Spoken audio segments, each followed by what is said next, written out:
And this is Mike Fader, Sirius XM Left 127. We have a couple of guests tonight. We're going to talk about various topics at 6 p.m. Eastern Time. We're going to talk about the bankruptcy proceedings in Detroit, what brought all that about and what could be done about it. And but this hour, we're going to talk about the story I'm most interested in, obviously, is this week, if you've been following it, Private Bradley Manning received his conviction down at Fort Meade, and now the sentencing phase is taking place. We're going to get some details on all of this, background, and some commentary from our guest, who is Keven Goztola, who is a writer and journalist for FireDogLake.com online, and I'm going to introduce him further in a little while. So, Keven, let me just read a couple of paragraphs. This is a statement by President Obama when he was running against Bush in 2007, okay? Uh-huh. All right. This is Obama.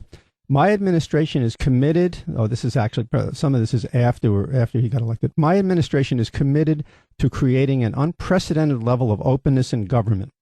We will work together to ensure the public trust and establish a system of transparency, public participation, and collaboration. Openness will strengthen our democracy and promote efficiency and effectiveness in government. Government should be transparent. Transparency promotes accountability and provides information for our citizens about what their government is doing, in this last part. Because when it comes to what's wrong with this country, the American people are not the problem. The American people are the answer. The American people want to trust our government again. We just need a government that will trust in us. And making government accountable to the people isn't just a cause of this campaign. It's been a cause of my life for 2 decades. That's the president. Just thought we should get that out of the way. All right. Keven Goztola is a writer and journalist for FireDogLake.com, and he regularly covers WikiLeaks, whistleblowing, secrecy, various issues created by the national security state of America. And he's been traveling frequently for a long time now to Fort Meade to cover the court-martial of Bradley Manning, and has co-authored Truth and Consequences, the U.S. versus Bradley Manning, with the nation's Greg Mitchell. Is not Fort Meade the home to the NSA? Yeah. It's been remarkable to be there while at the same time we've had this whole thing playing out with Snowden. Yeah, it's really a nasty coincidence. So this week, maybe we should just get the details first and move on from there. Manning pled guilty earlier to several counts of certain charges, and now he's been convicted of charges. Could you run down what all of that was? Yeah. So just to backtrack, because I want to make sure that people are clear that Bradley Manning, before this trial, was willing to take responsibility for committing military violations, not violations of federal laws, but violations of the code that he agreed to abide by when he enlisted in the military. And he did this on February 28th. He read a statement. That audio of that statement ended up leaking into the press in March. So people heard his voice for the first time around the world. And then that day, on February 28th, you had him pleading to things like, willfully disclosing information to persons that weren't authorized to receive it, which would have been WikiLeaks. You had him admitting that he had wrongfully stored information. You had him admitting that he had engaged in conduct that had brought discredit to the military. So basically a general violation of a military code. Mm-hmm. So he had not pled guilty to violating the Espionage Act. He had not pled guilty to stealing the information, and he didn't plead guilty to exceeding access on his government computer or aiding the enemy.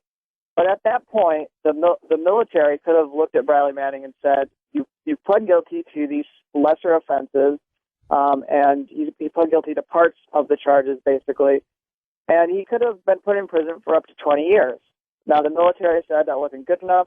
They decided to proceed to trial, and it began on June 3rd. And then this week, we had the main phase of the trial wrap, the merits phase, and he was found guilty. He was found guilty of violating the Espionage Act. He was found guilty of multiple counts of stealing the information, and he was found guilty of exceeding access on his computer, and also there were still the general military violations there as well. But he was not found guilty of aiding the enemy. Right. That's what he was not found guilty of, that's considered the most serious charge, right? Yeah, this is highly significant, and I would argue that this was really where most people were paying attention when the media was paying attention. In general, the focus had been on aiding the enemy, and there had not been too much conversation about the significance of all of these Espionage Act charges.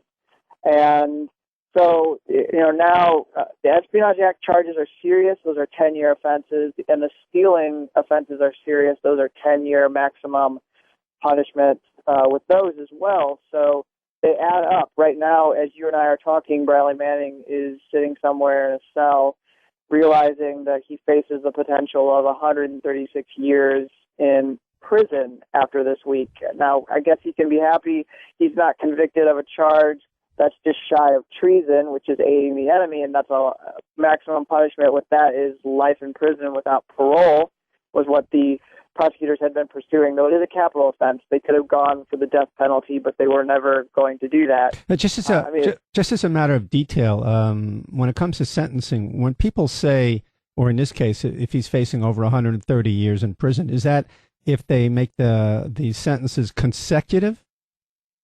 Or is that just all the counts?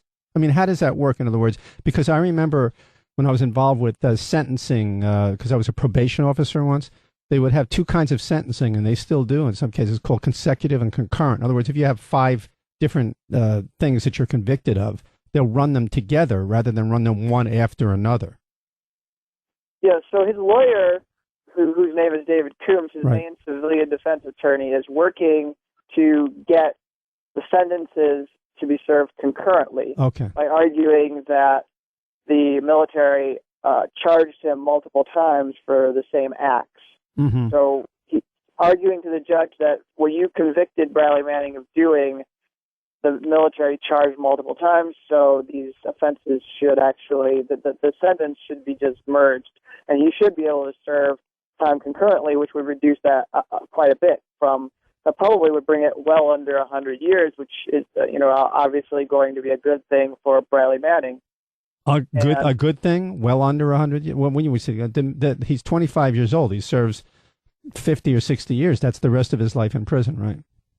Sure, but I mean, it's all relative, and also these are all maximum punishment. Mm-hmm. So, I see. So we don't know that they're going to that the judge is going to hand down maximum punishments for all these. So when I say it's a 10-year offense, I'm giving the maximum that could be given. He could get 5 years for an Espionage Act violation, and he could get 7 years for a stealing violation, and they may not all be the same. It just depends here on sentencing, which is why this phase is very critical.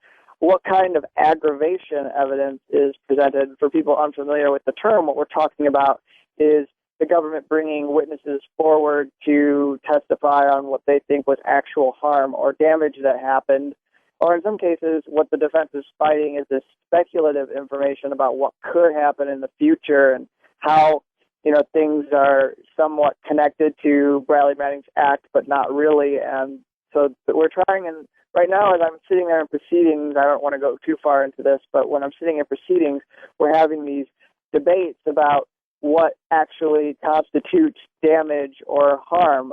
Like, for example, if you're taking a country that maybe relations got bad with, so, for example, let's say we had something happen in between us and Germany, and there was an agreement we were going to have with Germany, but that didn't work out because Bradley Manning's leaked. That's what the State Department says. So then they would say, well, the agreement didn't work out, so then we weren't able to launch this initiative. And because we didn't launch this initiative, we weren't able to bring world peace. And so Bradley Manning's responsible for not letting us bring world peace. So then that would be part of the aggravation evidence. But obviously that seems kind of ludicrous, and his defense is saying, look, you could only hold him responsible for those things you had to do immediately after the leak. Well, there's all kinds of questions to ask about this. First of all, as far as you personally, you've been covering this for how long now? Since December 2011, I've been making regular trips to Fort Meade. So I pretty much know just about everything there is to know about covering this trial as a member of the press. But now, when you go down there to cover this, and I've read Fire Dog Lake, and you and I have talked on the air before. I mean, you're covering them from, as far as I'm concerned, I'm satisfied you're covering it from an entirely factual point of view. But you also are covering it from a certain political point of view, aren't you? Or what can I say? It's not political. I'm open. So I'll lay it out on the table here for people who are listening and are just finding out about me for the first time. I mean, my approach to journalism is that it's better to be open about where you stand and what your views happen to be than to hide it and pretend like you've got a view from nowhere stance that where you split the difference and are creating all sides equal. I just believe that it's fairer to show people what it is you want to say, and if they don't like it, then they can choose to just not read you. I think that's a better way to interpret it. So you have a place like Fox News, who I mean, ludicrously, of course, silly at this point, but tends to claim, or used to claim, if they still do it anymore, that they're reporting the news. It would be, I think, a breath of fresh air if they just got on and said, we don't like these people. We want a whole different kind of policy. We're going to work to defeat them. And now here's the news, right? Sure, and you would know exactly where it was coming from. Right. That's the same thing I think you could say a little bit about CNN. I mean, oftentimes I feel like some of their coverage of the Pentagon is, as if they actually have a news office inside of the Pentagon. Right. And you just kind of wish they would just come out and say that, we really like these people inside the Pentagon and we're going to give them maximum airtime for their views. But also some of my sense of what I think about journalism. Okay, well then that's a good thing, because I mean, CNN, I would take it a little further and say that to be absolutely honest about these things, they might as well say, we like these people, we like hanging around them, we kind of get a jolt of power from being around them, and we also make a lot of money covering them without yelling at them, because if we yelled at them, they wouldn't let us be inside anymore, we wouldn't make so much money. Then I'd really believe them. Yeah. Okay, but anyhow, so there you are. So what would you say your point of view is on this before we even continue the rest of the discussion? Yeah. So my point of view is rather complex. I'm not going to let it be this frivolous debate of whether Manning is a hero or a traitor, because I don't feel like that gets you any information about what is actually going on in this case. But this has certainly been the sort of debate the media wants to have. I think what's better is to focus on Manning's act itself and the information that he revealed. And I focus mostly on how I benefited as a journalist from this information. Just to give a little brief background, sure. Once these U.S. diplomatic cables started rolling out in late November of 2010, I immediately started writing stories about what was coming out of these cables. I thought there were tremendous stories to be shared. I mean, a couple quick examples were, like the president of Yemen agreeing to tell the world that Yemen was bombing its own country when, in fact, he had met with General David Petraeus and was agreeing to cover up for the U.S. as it was bombing people it suspected to be al-Qaeda. Later this developed into the drone program, really. I think first we were mostly using cruise missiles. Mm-hmm.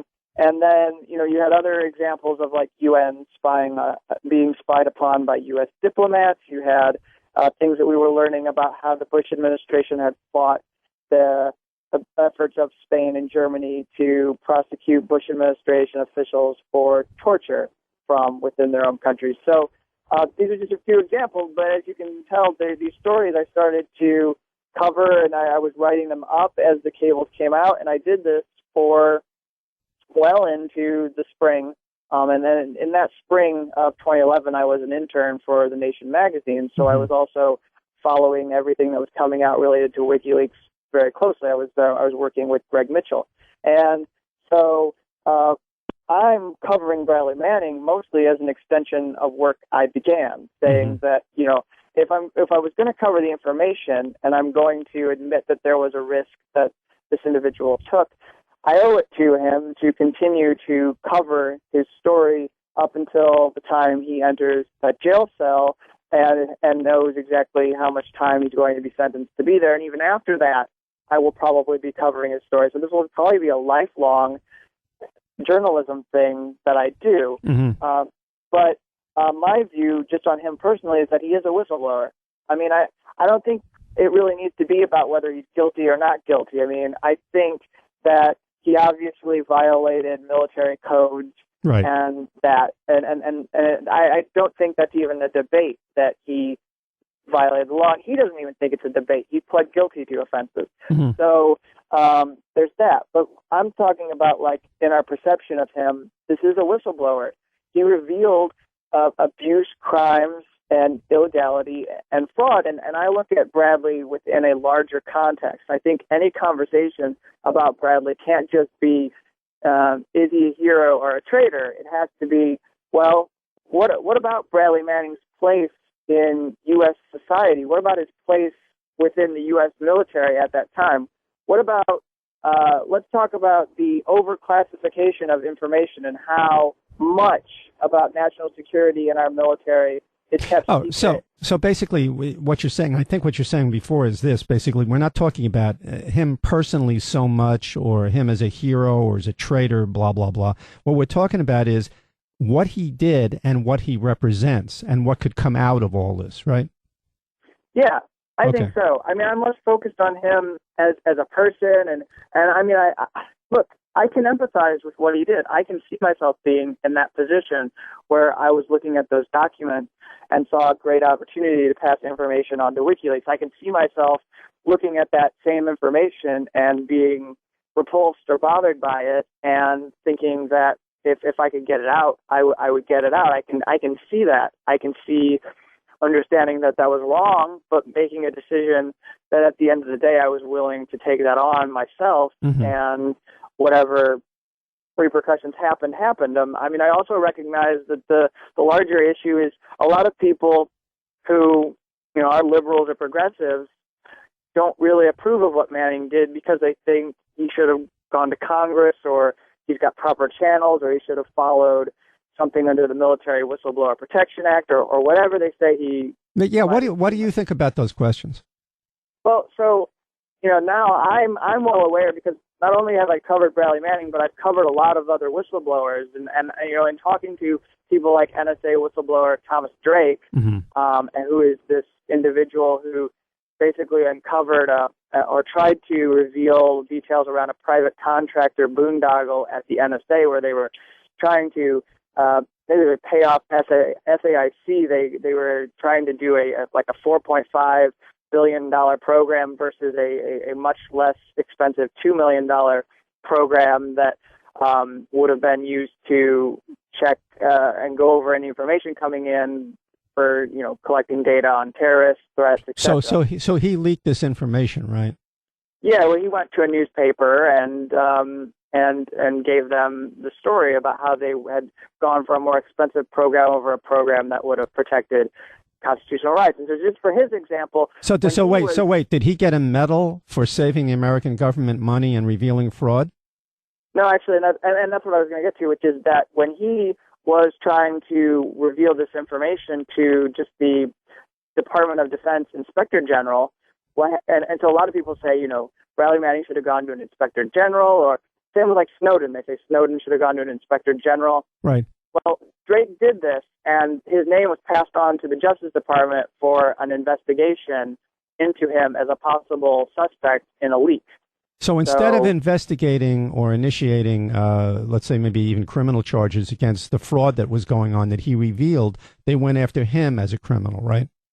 Yeah, and he had 2 or 3 other people. There's Bill Binney, there's Kirk Levy, and then there's another woman, Diane Rourke, who was actually a Congress aide, I think. Right. And these are people who were then subsequently targeted for being interested in challenging what the NSA was doing internally. Recently we had Sabrina D'Souza come forward to McClatchy. She was a former CIA officer, and that story was published by Jonathan Landy and told about how she had been trying to blow the whistle on a 2003 rendition operation of Abu Omar in Italy. And Italy had convicted 23 CIA officers in absentia mm-hmm. for their kidnapping of this radical cleric. And the Bush administration, according to her, decided to have her convicted and the 20 others because they didn't want to end up getting punished by the Italian court system. So in other words, the argument that people put forward that Bradley Manning should have gone through channels, you see that as it would have been fruitless and he would have been singled out and maybe the information would have prevented from ever reaching the world anyhow, right? Yeah, that's how I view it, is that even if he had gone to a proper channel, I'm pretty certain that he would have just had his security clearance yanked. Mm-hmm. And so I look at this as trying to convince everyone who pays attention to these stories that we have to recognize that right now, if you want to be a whistleblower, you don't have avenues with an intelligence agency or national security agencies. I mean, you read that quote from Obama, right? But the reality is that he has made sure that there are next to zero avenues for any national security or intelligence agency whistleblower to come forward and challenge what government is doing. And these are policies that the Obama administration has consciously decided they do not want to have to face challenges over. Well, this is also something that you have a particular concern with, being a member of the press, being an accredited journalist. Obama has not only gone after the whistleblowers, he is trying to compel reporters, and he's spying on reporters, then he's compelling them to produce confidential sources and information, and then he's even threatening them with jail, right? Yeah, this is absolutely correct. I mean, New York Times reporter James Risen being forced to testify against one of his sources in this other leak prosecution, this leaks trial with Jeffrey Sterling, a former CIA officer. He wrote this book, State of War. It had details about Iran's nuclear program that he seems to have obtained from Sterling. But they've attacked his reporter's privilege, his right to not testify about his confidential source and any notes he got from the source, and are trying to put him on the stand, and he's refusing. In fact, he's saying he's willing to go to jail. So the thing, to go back to Bradley Manning, is just that I really believe that we have to recognize that the state of whistleblowing right now, with the way people who are truth tellers are targeted, it is that you can try to anonymously pass on information to a reporter, anonymously pass on information to WikiLeaks or another leaks organization if there happens to be one functioning that you think you would like to trust. And then beyond that, you could do what Snowden did, because he clearly he studied Thomas Drake, I believe. He was well aware of his case. I believe he's well aware of Bradley Manning's case. And he decided, if I'm going to reveal what the NSA surveillance programs are really about, I'm going to flee the United States first and be in Hong Kong by the time this stuff explodes in the media, because I don't want to face repercussions from the United States government. I think everybody is beginning to understand this. What Snowden did was only reasonable and sensible, considering his information. If he went through any kind of channels at all, it never would have gotten out, and we wouldn't have found out things that we desperately need to hang on to what remains of our democracy. But let me ask you this question, like a devil's advocate question here. And you're listening to Keven Goztola, who is a writer and a journalist for Firedog Lake, firedoglake.com. And where can people go to catch your regular reports on Bradley Manning? Yeah, so at the top of firedoglake.com, we have a banner. It's got our Bradley Manning court-martial coverage. If you click on that, you can find just about everything that I've been doing. I also am on Twitter at KGoztola, KGOSZTOLA, and that's where my updates from the trial are regularly sent out. Okay, it's GOSZTOLA. Okay. TOLA. Yeah. Okay. Now let me ask you this question. Now you've seen this, and you've been covering this for years. You're going to cover it for many more years. You're kind of, to say the least, an expert on all this. Is there are there situations where the government really needs to protect its privacy? I wouldn't say at all costs, but in extreme ways, because otherwise the security of the country is threatened? Yeah. This is the common question, right? Sure. So I'm asking it, I know you said you were asking the devil's advocate question, so I'll address it. But obviously, there are secrets. There is information that the government has a right to protect, but most definitely does not have a right to protect any evidence of crimes. It doesn't have the right to protect things that I think, won't pose a risk to national security if released. If you look at the majority of the U.S. diplomatic cables that were splashed around by WikiLeaks and released by working with other newspapers, then you can tell that there's a lot of information in there that is mostly meaningless. And you have to ask yourself, why was this secret? Why was this material classified in such a way that it probably wasn't going to be released for another 25 years? Because that's about the declassification. Well, let me ask you that question, and maybe you can give us an answer. Why was all this classified as secret? Why? Because the default in U.S. government right now is to overclassify. If you don't know if something's going to cause a risk, then you just mark it secret, or you mark it top secret sometimes, or you just do it because you can, because nobody is going to question your decision to classify information. I'm actually reciting evidence that I have heard in the Bradley Manning trial. These are things that people who are involved in making classification decisions, there are individuals that a lot of Americans don't know anything about, but all of our agencies in government have people called original classification authorities. Sometimes you'll hear that referred to as OCAs. And those people look at documents and they make the determination on how sensitive a document or a piece of information happens to be, and then they mark it. And, off the top of my head, top secret is supposed to be information that's exceptionally grave damage. And then if it's secret, it's supposed to be that you would have grave damage. And then confidential would be like just damage. And then after that, you have unclassified, which is it's still secret information because they're not going to disclose it to the public, but if it gets out, it probably isn't going to do much of any harm or damage. And so the top secret, obviously, is where you have all the sources, you've got names of informants, you want to protect those people. Sort of like the thing that Louis Libby leaked to the world, right? Yeah, so you would protect that information.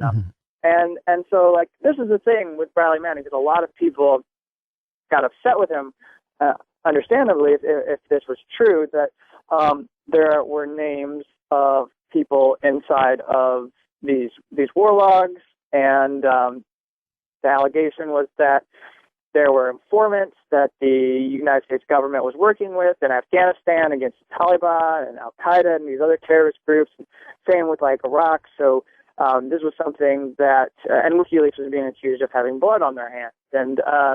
And obviously, if it was the case that Bradley Manning had released information about government informants, I would think it would be fair to have animosity toward him. So you're getting a line that I'm willing to draw, that I accept that in that case there would be a problem. But so you're using the word if, so obviously he did not do that.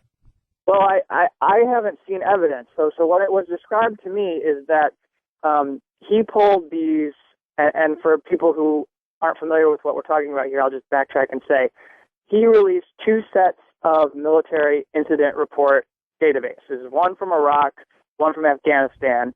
WikiLeaks published these as the Iraq and Afghanistan war logs. And they basically, in Manning's words, show the true nature of asymmetric warfare in the 21st century, what is happening in these wars. This was covered a period of time between 2004 and 2009.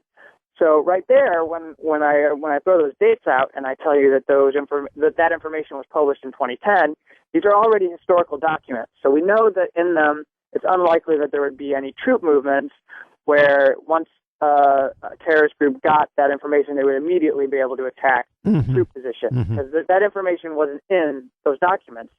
And also, what he pulled were what are called significant action reports. Just basically, people who were killed in action, friendly fire, IED attacks went off, etc., things that happen in war zones. They weren't human intelligence reports. And human intelligence reports was another database that Manning had access. But those are our sources. Those are informants that would have been helping in the war. But he consciously chose not to go after that information. Let's hear that again, because I think that's the most important thing I've heard yet, is that he had access to things that would have caused tremendous damage to intelligence informants in various war zones, and he chose not to release that? Yeah, I mean, that's the inference we can draw because it never ended up in the hands of WikiLeaks. So I would be willing to say that that's a decision. You know, he decided not to pass on this intelligence information. He was involved, this is what I've learned in the trial, he was involved in high-value targeting. And high-value targeting is essentially what we have going on with the killer capture of individuals. You know, when we're using drones, supposedly we're supposed to be targeting people who are high-value targets. Mm-hmm. Well, he had that list. He could have actually given WikiLeaks a list of high-value targets that were being that the military was going after in Iraq or even Afghanistan, I think. But that information did not end up in the hands of WikiLeaks, and it could have been incredible. I mean, he could have handed WikiLeaks a kill list, basically. I presume his lawyer mentioned this that you're mentioning in court, right? Yeah. Okay. Well, it came up through testimony, just in talking to, officers. Officers who took the stand were describing Bradley Manning's work as a soldier and what he was doing, and this is something that has been highlighted throughout the process. If the government could have proved that he was aiding the enemy, if they could have proved that he was doing all this damage, they certainly would have, right?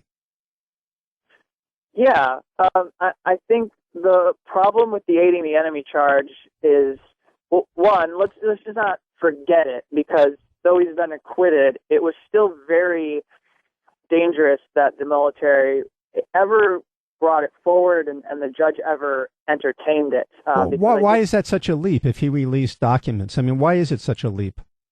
It's such a leap because typically for the aiding the enemy offense, you've had to have intent to aid the enemy. Okay. And there never was any evidence that he intended. But what happened was the judge wrote that out of the charge.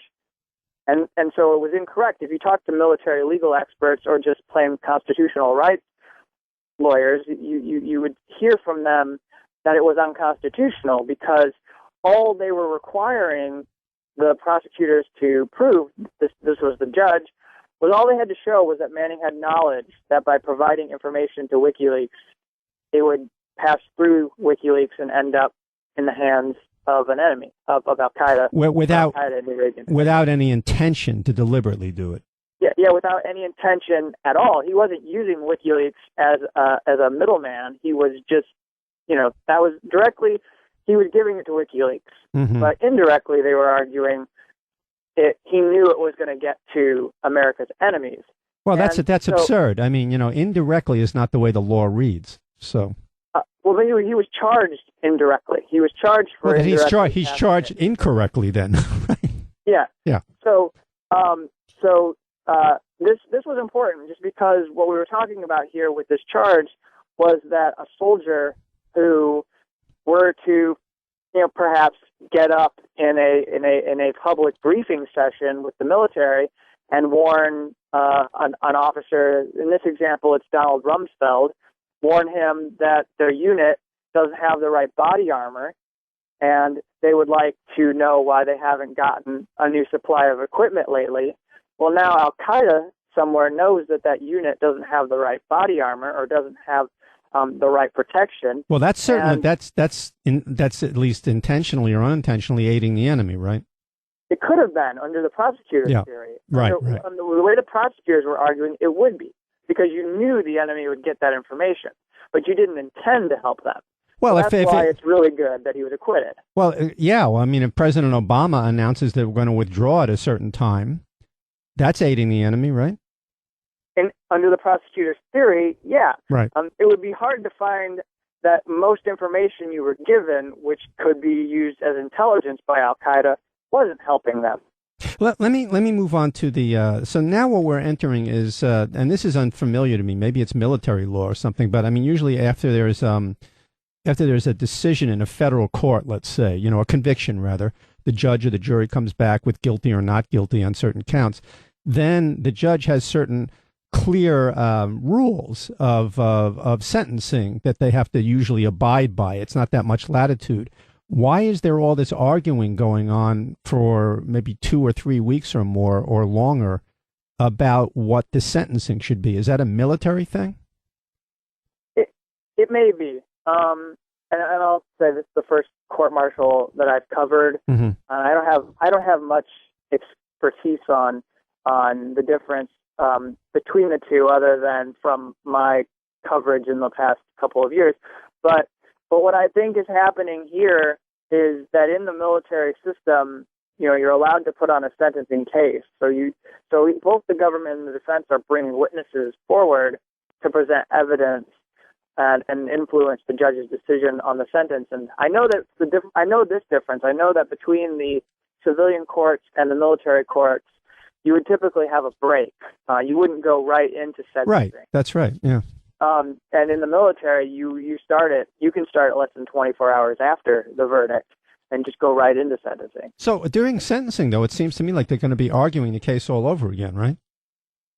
Yeah, I would argue that the sentencing is actually more critical than the phase that we just completed. I mean, this is where we're really going to see what the U.S. government has on Bradley Manning in the sense of what damage or harm did he actually cause. I see. And if there is something that you think he actually did that was wrong, and if he did put people at risk, and if he did cause anybody to die, this is the phase where we're really going to get it out, because as his defense lawyer has described, the phase we just finished was all about what could have happened, what should have Manning knew when he released the information. But in this phase of the sentencing, it's all about what actually is. It's about what facts happen to be. It's what did his leaks actually do to countries, to people, to the U.S. government that he should be held accountable for. I see there's an article in the paper just the other day about the sentencing, and it says this is during the sentencing phase. And you were there, so you know better than I do, but it says, I'll just read it.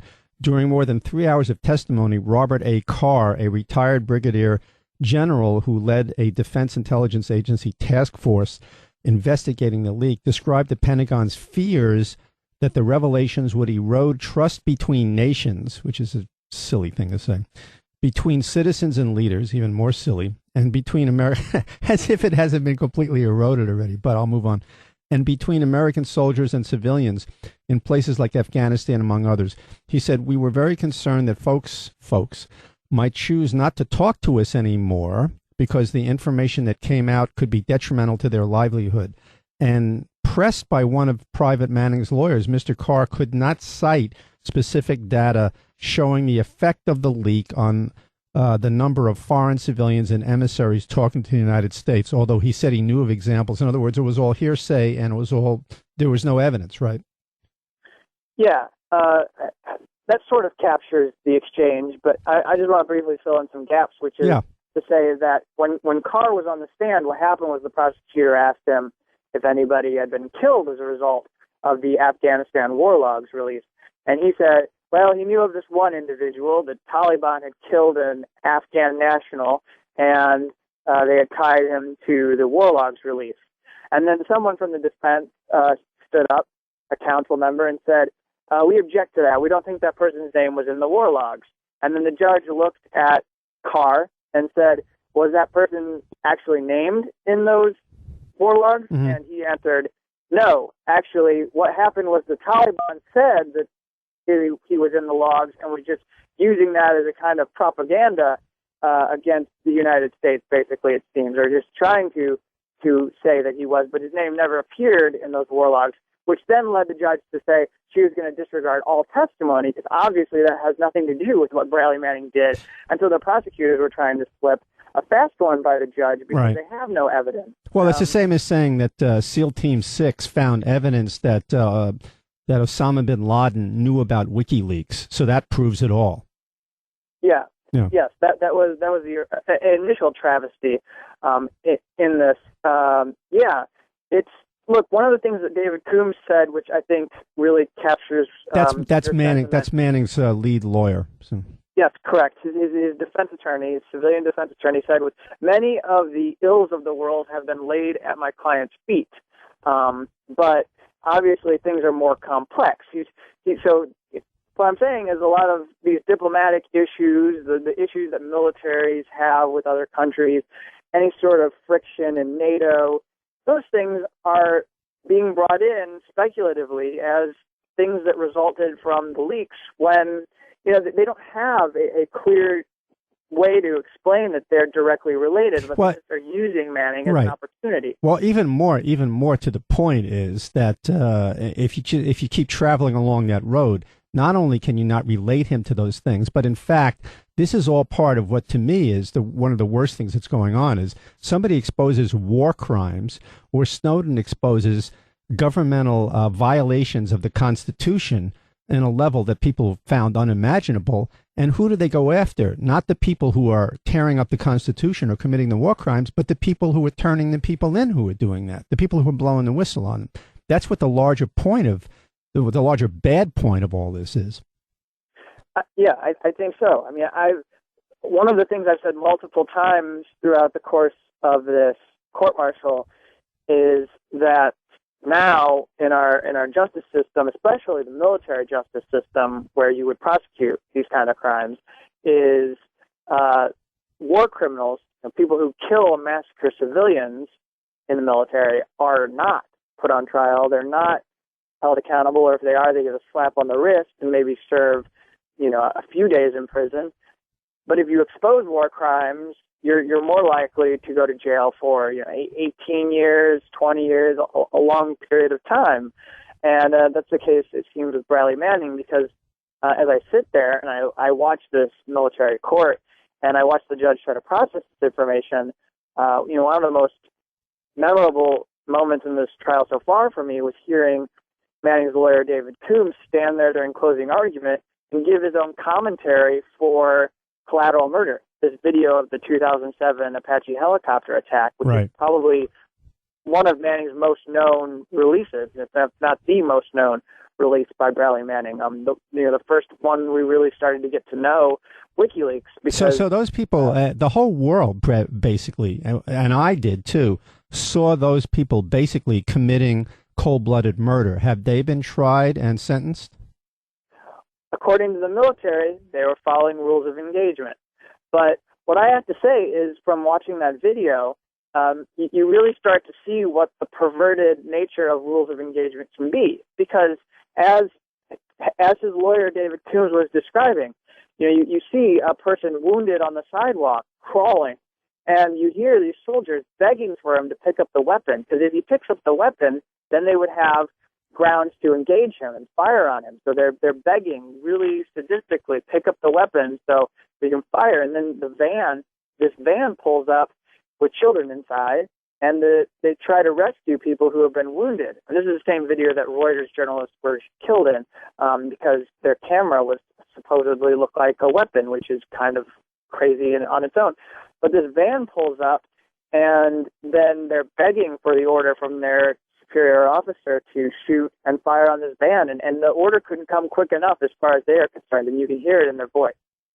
Well, they basically are murderers. If that happened anywhere in this country, you'd have to hope that they'd be indicted and tried and convicted of murder. I mean, and what's even worse, of course, is that you have people like Rumsfeld and Cheney and Bush and now Obama with the drones, who are also mass murderers, as far as I'm concerned. That's my opinion, not Mr. Goztola's. And they are the ones who are being all outraged and making speeches and condemning people for blowing the whistle on what I see as their crimes. And I'm sorry to wrap up your your report in my own sermon, but I really appreciate your coming on and giving us all this information, and then your dogged determination of this trial. Somebody's got to do it, and so you're doing it. It's Keven Goztola, and it's Goztola, and it's Fire Dog Lake. If you go to firedoglake.com, you'll see a big banner over that where you can check on this coverage. And the coverage is happening right now, and it's essential stuff because the government is going to throw everything into it to try to get the biggest sentence, and we'll see what comes of this. And, of course, it's all attached to what's going on with Mr. Snowden. So we'll watch your coverage, and then maybe when the sentencing phase is over and the sentence comes down, you can come back for a little bit and talk to us? Absolutely. I'd love to. All right. Keven Goztola, who is doing fine work as a journalist, and I'm sure that the president will want to present him with the Medal of Freedom after he gets done. Okay, we're going to take a little break right now. And we didn't take a break, right? We're going to take a break, and we'll come back. If anybody wants to call, we have a room for a couple of calls at the end of the show here if you want to comment on that. And later on after 7, we'll comment much more on this whole thing because I'm going to talk more about it. So let's take a break. What do we do? I didn't get a memo. Am I supposed to be doing something instead of talking?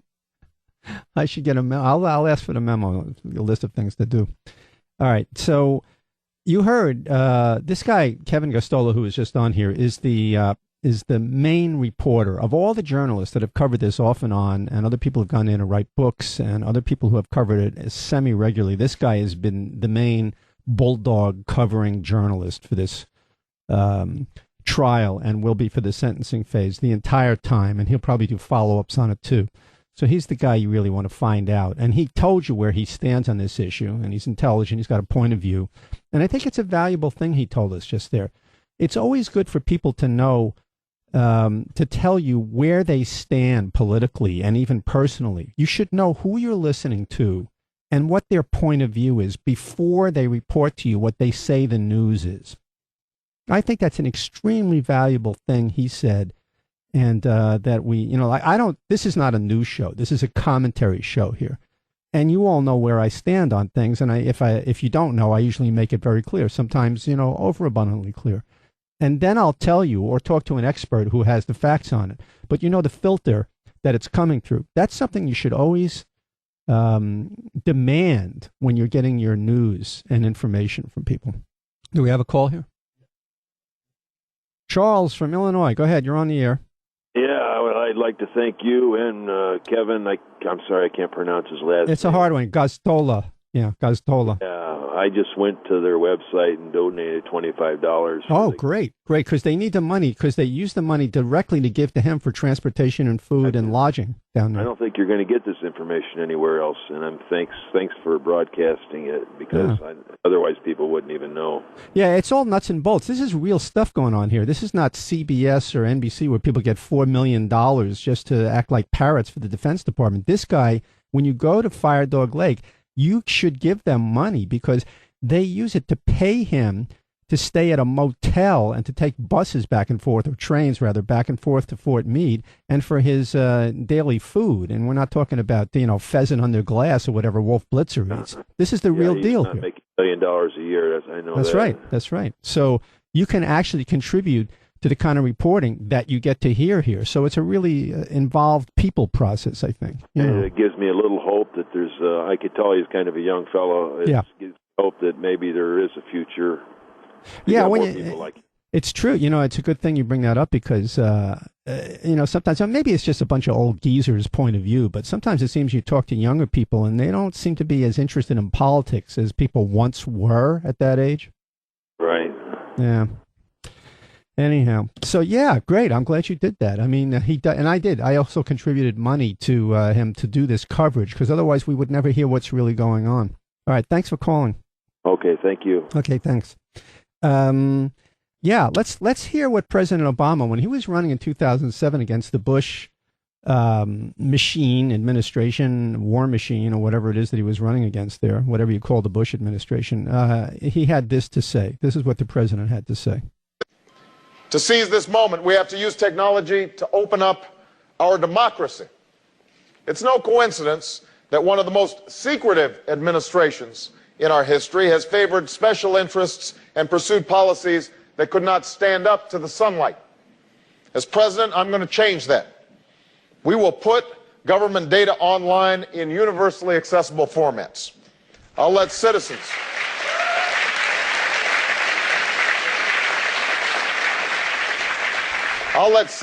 track federal grants, contracts, earmarks, and lobbying contracts. I'll let you participate in government forums, ask questions in real time, offer suggestions that will be reviewed before decisions are made, and let you comment on legislation before it is signed. And to ensure that every government agency is meeting 21st century standards, I will appoint the nation's first chief technology officer to coordinate and make certain that we are always at the forefront of technology and that we are incorporating it into every decision that we make. So that's your lesser of two evils, ladies and gentlemen. He is a lying son of a bitch. He represents people who don't want you to have freedom or democracy or equality. He lied to get elected. He continues to lie all the time. He didn't open anything up. There is no transparency. In fact, it's gone completely in the other direction. Your taxes are taken out of your check to pay to get spied on by this man and by the phone company and by 2 million private contractors and members of various agencies. Anybody who listens to any one of these politicians at a national level should have their head examined. And the NSA, I hope you get that all down right, because I tried to make it as clear as possible. But you know what? I don't have to worry about people spying on me because I'm on the radio. We're all worried. And we're back again. This is Mike Fader on Sirius XM Progress 127. If you want to get in touch with me, in fact, you should all do this anyhow. If you want to find out what else I do on the radio, books I've written, including a recent one. If you want to get in touch with me about anything you heard here tonight, and if you want to sign up for my mailing list, all of this can be done by going to my website, Fader Files, FEDERFILES.com. And during this hour, we're going to talk about what's going on in Detroit, which is complex, to say the least. And we're going to speak to somebody who knows what he's talking about. It's Chris Michalakis. Am I getting that right? Yep, that's right. Okay. Chris Michalakis, and he's the president of the Metro Detroit AFL-CIO. And give a little background on you. Is that all right? Sure. Okay. His father, Chris's father, is an active member of the United Auto Workers, and his mother's a social worker. And let's see, he is actively involved with Alliance for Immigrant Rights, serves on the board of Progress Michigan, the advisory board for Michigan Summit, the advisory board for Restaurant Opportunity Center of Michigan. And let's see, in addition to the United Food and Commercial Workers Local 876, Chris is a dues-paying member of the NAACP, American Civil Liberties Union, and Trade Union Leadership. It's hard to know even where to start, but what is happening at the moment? The Detroit is not actually bankrupt legally right now. They're in bankrupt. They're seeing if somebody will allow them to enter bankruptcy. Yeah, and let me back up and tell you a little bit how we got here, because that'll give you some better perspective. A couple of years ago, when Governor Snyder got elected, the fourth law he passed, literally Public Act 4, was this law that brought in these local dictators. They call them emergency managers. Mm-hmm. And he signed this into law with the intent to bring an emergency manager into Detroit. That's come to light now from the get-go. But the voters of Michigan repealed this law, so they passed this law again, this time adding a ridiculous budget provision in it that makes it referendum-proof. So even though the voters overturned it, the emergency manager himself in FOIA emails said that this law was almost identical to the law that the voters of Michigan repealed a couple of years ago. That being said, before we even had an emergency manager, as you may know, the citizens of Detroit do not have an elected government right now. Before that happened, the state of Michigan and the city of Detroit and the workers in Detroit tried to avoid this whole fiscal mess altogether. Mm-hmm. And what the workers in the city did was put together a package of concessions. Really deep cuts. And keep in mind, these are workers that have taken cuts for years, that haven't seen raises in forever, that have seen their wages and benefits get rolled back to the point where some are on public assistance. Are you talking? Are you talking about government workers, and are you talking about retired or current workers? City workers. Okay. And the retired workers, you're talking about pensions that are 19,000 on average. Mm. And keep in mind too, our police and fire, their pensions might be a little bit higher, but they don't get Social Security. They opted out of the Social Security system, which some municipal workers can do. Mm-hmm. And so these are workers that are making very modest livings, very modest retirements, And of course, some of the reasons why the wages and benefits are so low for city workers is so they can have, something for them in retirement. Right. And so the state of Michigan, so they took even more concessions, more cuts, and then they also came to some solutions with the city. They brought some alternative ways to bring in more revenue. For example, by bringing the parking collections in-house instead of outsourcing it, it would have brought millions, hundreds of millions of dollars in more revenue. You had a lot of uncollected property taxes, uncollected income taxes to the tune of like $250 million between the two of them. And then things like making a modest small cut for contractor services, and even having competitive bidding for the retirement health care and the retirement prescription drug plan, which, the state and the city didn't want the workers to be able to do, which is very bizarre because it's kind of not part of their MO. I mean, you would think that we would want transparency and we want competitive bidding in our municipal contracts, and the workers and the unions if you're going to run fighting for these things. Anybody who wants to run an efficient business would want that, right? I mean, right. What's interesting to me is just stop you for a second. Sure. All the things you're listing here for me are things that the workers propose as solutions, or all things that shouldn't have been that way in the first place. I mean, it seems astounding to me when you say, I'm just amazed when this list of things you're reading out is everything's been privatized and the workers are saying, let's bring it back into the government. Why did it leave the government in the first place? Well, someone's got to make a buck, and it's one thing that I've seen with Republicans in Lansing and the way they've interfered with Detroit civic government is they monetize everything and privatize things under the assumption that it's going to bring down costs, and usually it actually ends up raising costs or not allowing the city to bring in the revenue needs. So what happened after the city brought those workers in the city came to this agreement to bring in more revenue, to reduce their costs, and the state wouldn't let the city enforce the contract. They said, no, you guys, we're going to come in and save the day. And so they signed this consent agreement, they call it. Mm-hmm. And the consent agreement had, it was a panel of 9 people that oversaw all the finances of the city. And these 9 people, 6 were appointed by the governor and 3 were appointed by local elected officials. So the governor's appointees all pretty much had the power to run this panel. And who are these people? A lot of people. I don't know all the folks on this, but it's a lot of folks in the financial sector and different accounting firms and things like that. What a shock! Go ahead. Yeah. So this the governor came in and said, bankruptcy isn't an option, and that this is going to come and fix all of Detroit's problems.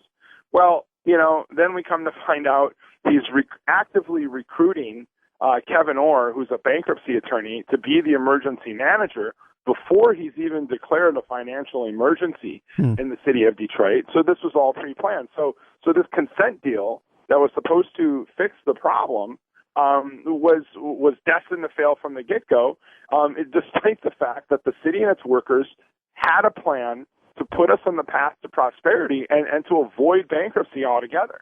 Well, I'm sorry, go ahead. Well, and so now we have this emergency manager in power who has complete control. Well, like I said, we do not have an elected government in the city of Detroit. And so the emergency manager can do whatever he wants. They hire a bankruptcy attorney, and so what does the bankruptcy attorney emergency manager say is the solution to Detroit? To file for bankruptcy. Well, yeah, sure. I mean, when the TV guy used to come to my house, he always found something wrong with the TV. Right, yeah, right, exactly. Right.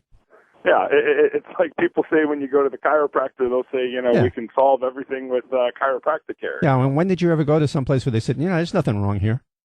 You know what? I actually have an honest mechanic who... No, come on. Who did that to me once. Yeah, okay. I'll recommend him to anyone. All right. Okay. So, but still, here's a question I wanted to ask you. So, there's no elected government. There once was, but now there isn't. But so, in other words, you mean there is no elected city council and there is no elected mayor? Well, there is an elected council and elected mayor, but they don't have any power. Okay, so they have no power. How far does this not having power extend? In other words, how far can a city manager appointed, this bankruptcy lawyer, whoever he is, appointed by the governor, how far can he violate certain constitutional rights or actual laws guaranteeing people things like pensions. How far can he go with that? Well, that's what remains to be seen, and that's kind of where we're at now. So, for example, when he filed for bankruptcy, the law says you have to exhaust all other options, and he's saying he did, even though he never, every time he would meet with the workers and with the city unions, he would go out of his way to say, this is not a bargaining session. This is an informational session. We're informing you on the financial status. And bear in mind, the workers in the city of Detroit, they have a lot invested in the city. They care about the city. They didn't want to see bankruptcy. They made deep sacrifices over the years and proposed to continue to make deep sacrifices to prevent this from happening. And despite these cuts and these sacrifices the workers made, we see now there was some FOIA emails between the governor and Kevin Orr, where not only did they show him recruiting Kevin Orr for a financial emergency that hasn't been declared yet, but him and Kevin Orr discussing the inevitability of bankruptcy and talking about how, this is their plan. They're going to bring him in just to file for bankruptcy. Well, if he did supervise this bankruptcy, first of all, who pays him and how much is he being paid? Well, the taxpayers of the city of Detroit pay him. He is currently living in a condo in Detroit's most exclusive neighborhood or high-rise, the Book Cadillac, which is like a luxury hotel, good union hotel, mind you. Yeah. But not a cheap place.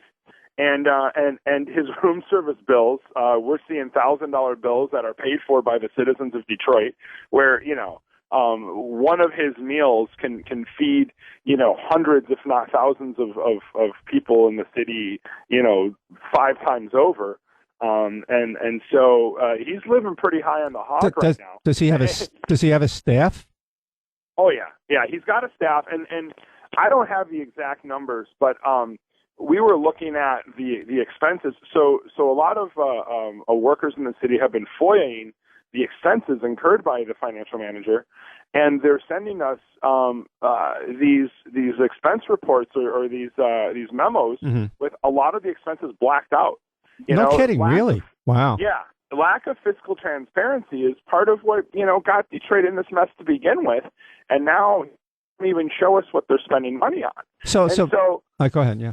Well, for the one thing they didn't leave blacked out is we had to pay, it was something to the tune of $9,000-$10,000, don't quote me specifically, sure, to fly in his law firm from Cleveland, which I can tell you, Cleveland's a 3-hour drive. I would have been more than happy to drive over there and pick them up.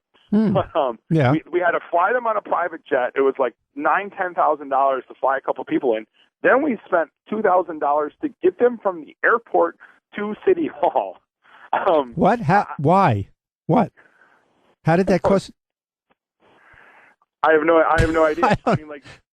Wait a minute. So his law firm was flown in by private jet from Cleveland, which isn't that far away, and the city of Detroit pays for that? Yeah. Unbelievable. Since we've been under state control, these emergency managers and the emergency managers team and also all these other consultants that we've hired have doubled our annual deficit. We went from a deficit of about $140 million. Now it's over $330 million annually. These guys are just racking up the bills and literally more than doubling the deficit. I mean, that $100 million deficit in a city the size of Detroit with a $2 billion budget, that's something you can manage. Is there no one in the state government or even in the city government who has the ability to manage this problem? Well, a public employee, that remains to be seen. These, a lot of the workers that work for the city are filing lawsuits, and that's what the bankruptcy. The federal judge basically said he's going to have jurisdiction. He claimed jurisdiction over everything pertaining to the bankruptcy. Well, so let me ask you. There's other things to ask here. What you were talking about before, and this is just one issue I want to ask you about. You're talking about the workers who are proposing all these givebacks and all these ways to collect money, parking tickets, other things. You're talking about maybe something that adds up to $1 billion. You know, like I'm throwing money around like I had any, right? $1 billion to $2 billion, but I'm reading things between 15 and 20 billion is what the city owes. Well, see, there's some questions when people talk about the city's debt. They want to throw in the unfunded pension mandates, and what people don't realize, your pension obligations aren't costs that you have to pay up front at once. It's not like all of the retirees at the same time. These are costs that are going to we're going to incur over the course of the next 20, 30, 40, 50 years. So it's like like as you go along, you pay it, almost like Social Security works, right? Right, okay. Exactly. So there's some so they like to throw around a lot of these numbers about our unfunded. They like to lump the unfunded pension liabilities in with the other debt. And the fact is that they're exaggerating what these expenses are and what these costs are. Mm-hmm. The plan that the city and the workers came up with a few years ago would have paid down the debt significantly. It would have got us out of the red and into the black and able to pay off the rest of the debt in a reasonable amount of time. And it's just what we're seeing in Detroit is shock doctrine. This is a city, because it's predominantly African American, mm-hmm. Republicans and the state hasn't been able to control, and they see an opportunity to create a crisis, and they're going to seize it. And all of this, bankruptcy proceedings, everything you're seeing in Detroit, it all could have been prevented. Detroiters, workers in the city of Detroit, they all came together to find a solution to get out of this. And the state came in, and I think part of the reason why there's been this sense of urgency in Detroit is because there was a plan to solvency and a plan to prosperity. Not to mention, downtown Detroit has seen a lot of investment in the last couple of years. I was going to ask you about that. I'm reading. My information comes from what I read online. I don't live in Detroit, and I see articles in the paper, and I read stuff online, and I try to do my research here. I'm seeing something that seems very odd to me. Is I'm seeing an increase, kind of like expansion or explosion almost of certain part of Detroit, while the rest of it seems to be sort of foundering. What is this part that's experiencing a renaissance? What is this? Downtown, Midtown, Corktown, like a lot of the core central areas. Well, why? Who is this? Who's building all these buildings? Who's moving in there? What is all this? Well, there's a couple things happening. You have a lot of young people who, when they graduate college, are finding, as the economy is rebounding here, if they're finding work in Detroit, they're opting to move downtown in the inner city. They want that city life. And, Detroit is a great city. I mean, I love it. Never want to leave here. You also have Dan Gilbert, who's the owner of Quicken Loans and the Cleveland Cavaliers. Mm-hmm. His claim to fame was he made that sans serif memo when the Comic Sans memo when LeBron James was traded. Right. Yeah, I remember that. But and Dan Gilbert is investing in a lot of property in the city, and that's good. And he's moving a lot of his employees, and he's really cutting a lot of deals to bring companies downtown. But one thing we forget about Quicken Loans, they invented the adjustable rate mortgage. I remember ads of, they actually called them strong arm loans. Mm-hmm. that his company was famous for, that helps contribute to the housing bubble bursting, which really helps contribute to Detroit's demise and put Detroit in this situation. New York, where I live in New York, it doesn't have the same kind of one single industry. That people think of Detroit, they think of basically one industry, which is making cars and then car parts and everything else that goes with it. In New York City, the main industry that supplies most of the tax base, even though they rarely pay their taxes, but what they do pay is still a lot, is the financial industry, right? Right. But then we have tourism, we have a garment industry, a fashion industry, entertainment. There's all kinds of stuff going on here. It's kind of diversified. But in Detroit, unless I'm wrong, it was and still is, to the extent that it remains, an auto town, right? So the places that are when you say there's more and more jobs being created there, and sort of these young people are getting these jobs, and we have them all over New York City. People who live next door to me are kids who make $500,000 a year trading things I don't even understand on the stock market, right? And they probably don't understand either. But well, yeah, they don't, but at least they get the money for it. That's what they understand. So, right. So, but in Detroit, there's a lot of people. There's a tremendous unemployment on one side. And are we talking about a racial divide here too? Without a doubt. I mean, that's the thing. The neighborhoods I mentioned, they've never looked better.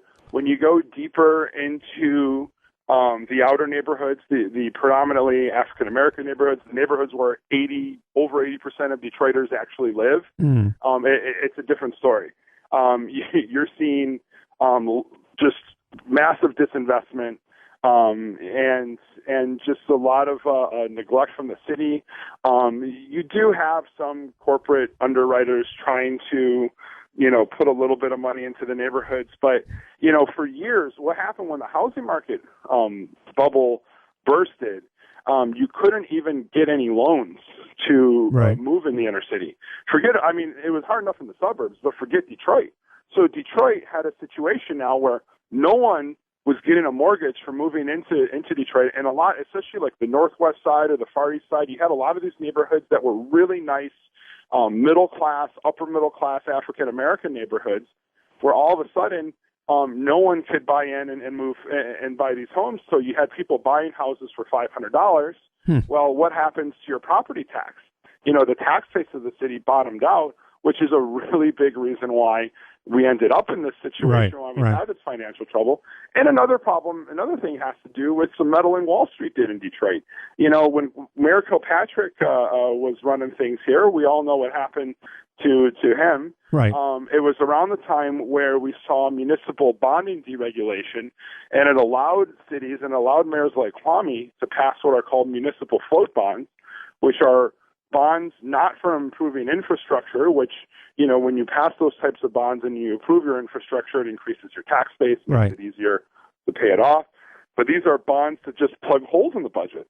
So Kwame did this a couple of times. So thanks to deregulation, you have these banks that made bad investments in the city, and are expecting to get paid all the money they're owed. Right. And they will insist on getting paid first, right? Absolutely. And that's where a lot of the fighting is happening. I'm hearing conflicting stories about the haircuts they're expecting to take. The thing is, when a bank takes a haircut, it's something they write off. It doesn't impact anyone's lifestyle. Right. When you take workers who've been living their whole lives in the city of Detroit and you cut their pensions even by $100 a week, that has a massive economic impact, and it makes it harder for Detroit to get out of this hole. Right.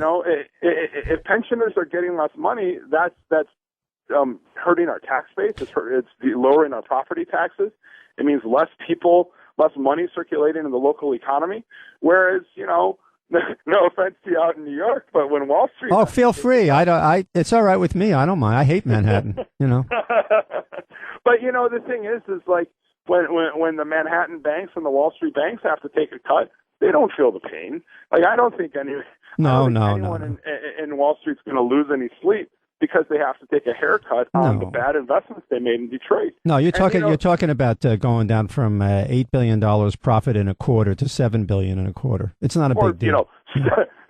$7 billion and $800 million. Yeah, sure. I mean, it's no big deal. I mean, a haircut here is that's just it. It's actually just a haircut they would have over there. People's heads get chopped off. You know what I mean? It's a haircut for banks, but you're asking our retirees to sacrifice an arm and a leg. Well, but so this is the other questions they ask you too. You just tuned in. You're listening to Chris Michalakis, and he's the president of the Metro Detroit AFL-CIO.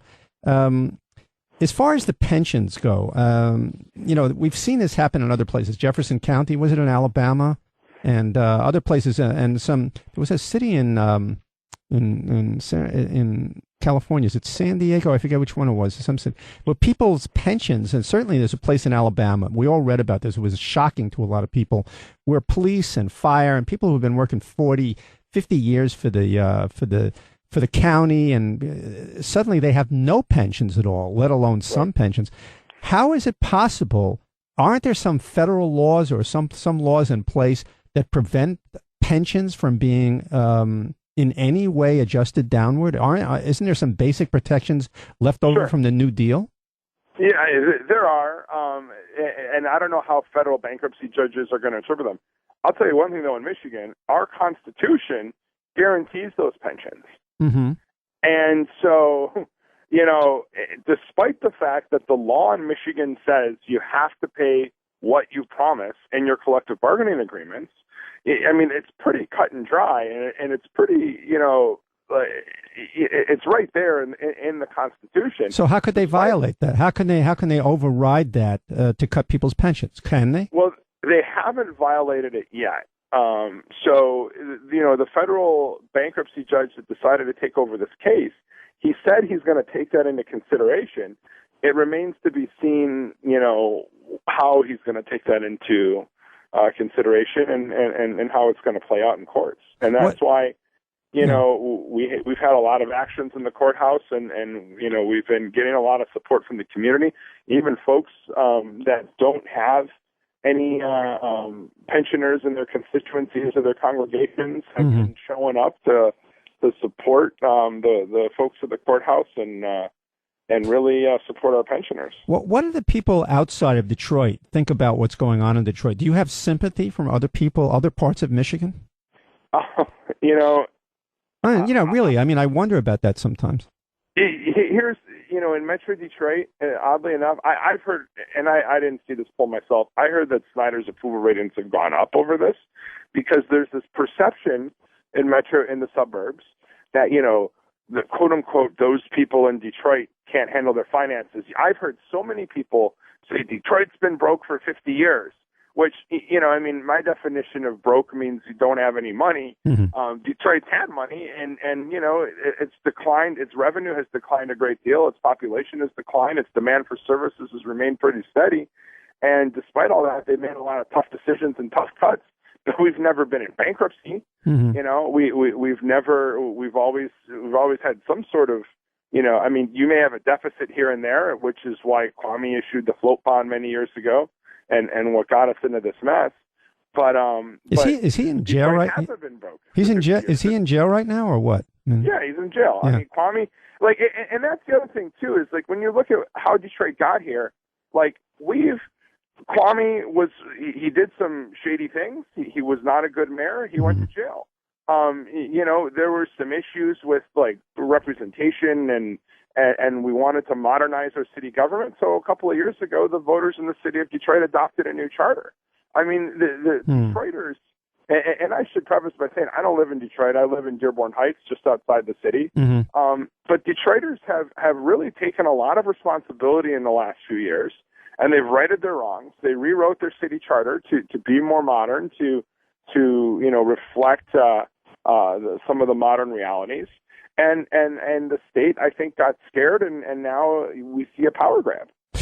So once again, not to belabor the point, but if the rest of Michigan was able to hold a referendum, let's say absent any lobbying and campaigning and TV commercials, if right now, if next week everybody could go to the polls in Michigan, registered voters, and vote for what happens in Detroit, would it be a sympathetic vote or what? Probably not. Probably not. I see. So this is something like Wisconsin, where a lot of people seem to be convinced that public workers are the evil empire, right? Yeah, I don't know if it's more. Or is it a racial thing too? I think it's more of a racial thing. I think people understand that, when you're talking about public workers, you're talking about police officers and firefighters and teachers. Not that the teachers are affected by this budget, but, and I think voters in Michigan, believe in investing in public safety and in public service. And when we talk to folks about, the realities of what public sector employees are being paid, these aren't people living high in the hog. You may have some supervisors and managers and political appointees with some salaries that I would question, but those aren't folks that are represented in our unions, and that's not who we're talking about when we're talking about Detroit workers. Mm-hmm. And so I think the perception of the voters is very racially driven. It astounds me how many people have told me that Detroit has been broke for 50 years, which is just not true. It's been black for 50 years. Well, the whole thing about public employees, when you see what happens in Wisconsin and elsewhere, all this whole idea about teachers and You're talking about people who don't make very much money, or in some places, some places they make money. If they're supervisors, they've been there for a while, and the salaries are good. So what, But people who are saving people's lives, EMS workers, people put out fires, people who save people's like cops, nurses, teachers who teach children. Who is dumping on these people? What is all this coming from? I mean, I think it's to distract us from looking at who is living too high in the hog. When the richest 1% or the richest 1% controls more wealth than the bottom, 40%, 44% and rising, when the Walton family has more wealth than a third of the poorest Americans. A lot of them, and a lot of Americans are even middle class and upper middle class families aren't as financially secure as they would hope to be. They start asking questions, and rather than us look at the people at the top and say, hey, it's great that you're rich and it's great that you're successful, but why don't you share some of that success with us? Instead, the people at the top try to get us fighting amongst each other and beg for the scraps from their table, and that's why we get a lot of these fights, and that's why a lot of conservatives and a lot of Republicans pay a lot of money to these like front groups and put up things like Fox News to get us fighting. Well, they also basically bribe politicians. When I say bribe, I mean campaign donations. Well, yeah. Here's a question, though. I mean, this is on a larger level, not just Detroit, but specifically Detroit right now, but on a larger level, Detroit being the biggest example. Isn't it just possible sometimes that a city that is close to a one industry city, and this has happened many times before in American history with mining towns, mining cities, steel cities, if the industry, for one reason or another, not always a good reason, moves on, that's it for the city, isn't it? Well, Detroit isn't just a one industry city. We center around the auto industry, but because we have, some big auto companies here, it is encouraged a lot. You see a lot of tech startups that, app developers and things like that, where maybe they will have some business with the autos, but they use that money to do other things and enter other markets. Mm-hmm. We're not strictly an auto city anymore. We're a big logistical and trade city. I want to say 40% of our trade with Canada crosses over the Detroit's border every day. Mm-hmm. So we're a huge logistical hub and transportation hub here. We have a lot of growing industries here, and we're not just an auto city anymore. So this isn't just some sort of industrial manufacturing fate that occurs to some American cities sometimes. It doesn't have to be this way. Well, no. I mean, the thing is that the money, the capital that was here in the 20s and 30s and right. 40s, and even after the war, it first went to the suburbs and then went south and to the Far East, but mostly I think the American South, and also to other small towns and left Detroit, and that hurt us. And so Detroiters started taking back the city and trying to start new industries and innovating new industries. And once they got successful and they started attracting attention of big moneyed interest, things got a little interesting here. And I think that's part of why there's such a power grab for the city. Well, obviously, all these things are political, too. I mean, these things are not going to be happening unless you have these Republicans who are basically businessmen or fronts for people with lots of money coming down on people who hardly have any and taking what's left away. So are you going to fight this politically? Is there a fight that's winnable over there with the legislature and the governor? Yeah, I mean, the next election cycle is going to be a very important one. Snyder, while his popularity went up a little bit because of this, it's still very low. I mean, a lot of people don't like Rick Snyder. A lot of our legislature is just extremely unpopular, and has been for some time. But because of Citizens United, you take people that poll very, very low in the height of their governing, and, the onslaught of attack ads causes people to have short memories come November. So, I mean, there's definitely going to be a political fight. We'll see what's going to happen specifically about protecting our pensions and protecting our municipal workers. But the privatization and the outsourcing that's happening in Detroit is something that I think everyone all over the country needs to be aware of. When you outsource essential services, and they're not just talking about, municipal workers and sanitation workers and things like that. There's talk of police and fire being outsourced to other cities. It sounds like, it's beginning to sound like RoboCop. I mean, well, it does. It does. It's like Omnicorp is taking over everything, right? It is, except Omnicorp has got a lot of different bases right now. But all right.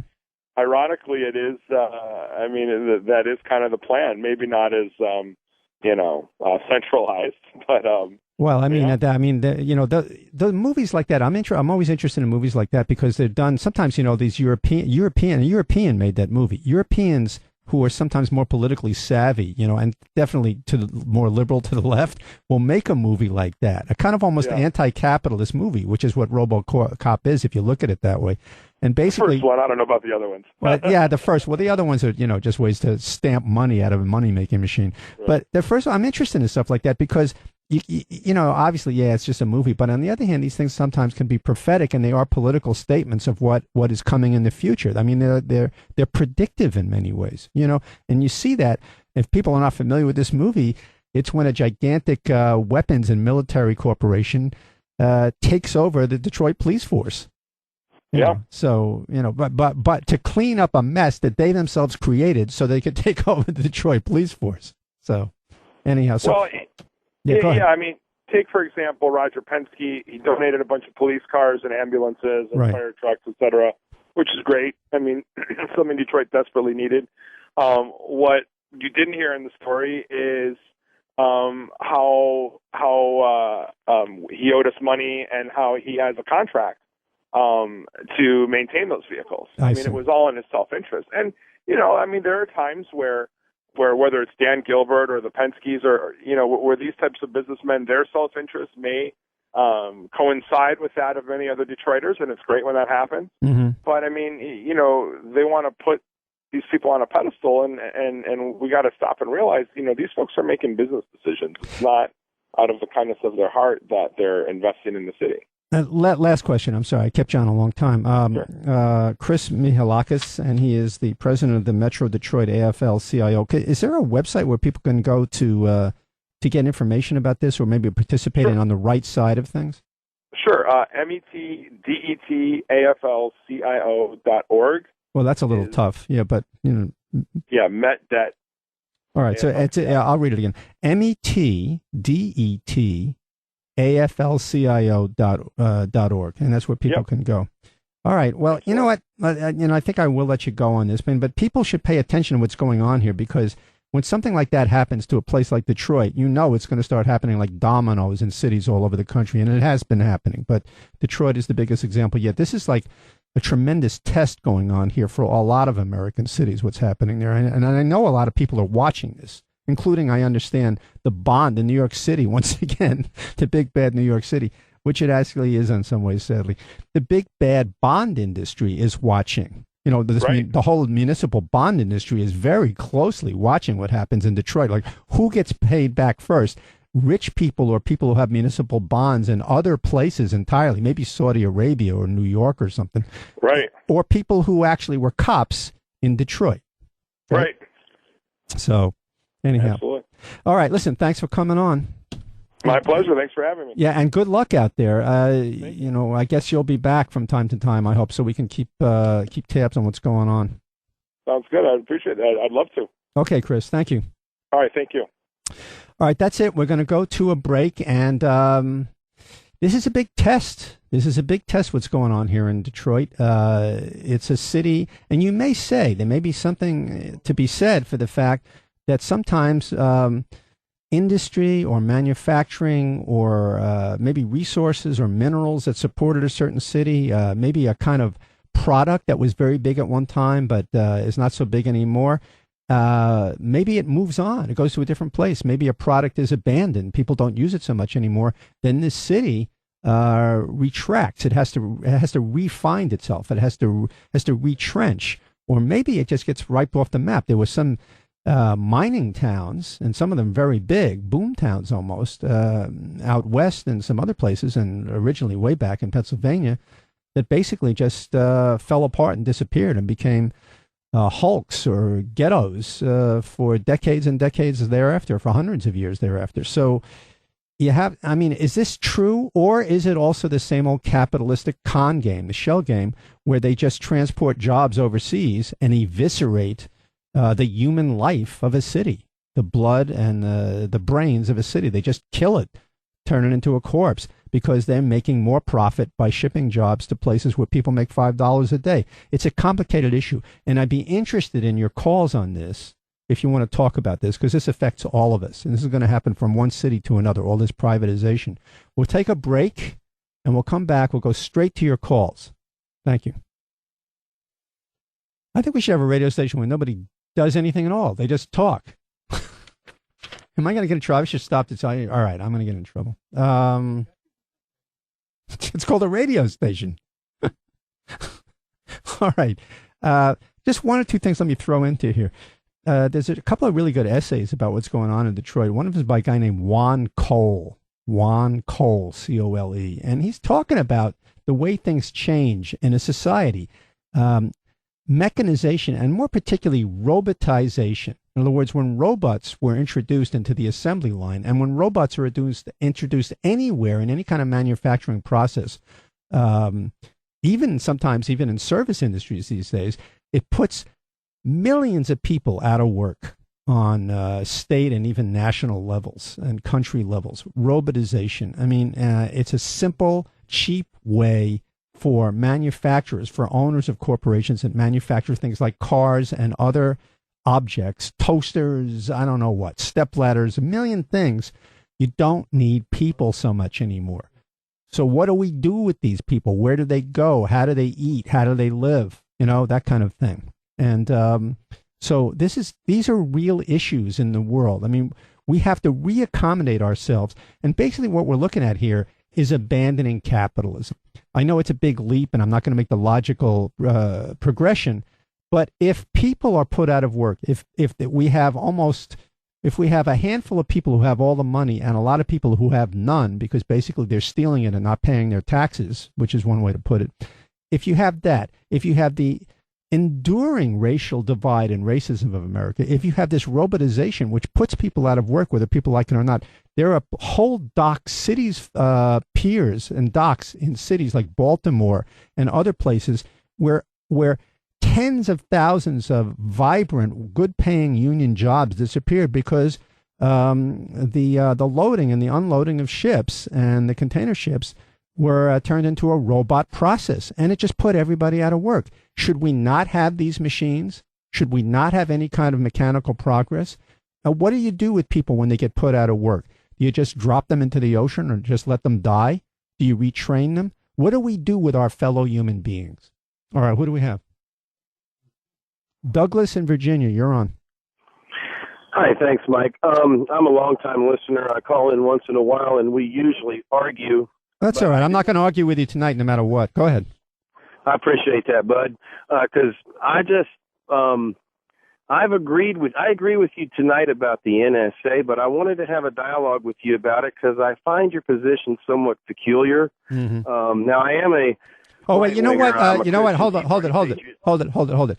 Can you do me a favor and make this call after the 7 o'clock news, because I want to finish up talking about Detroit.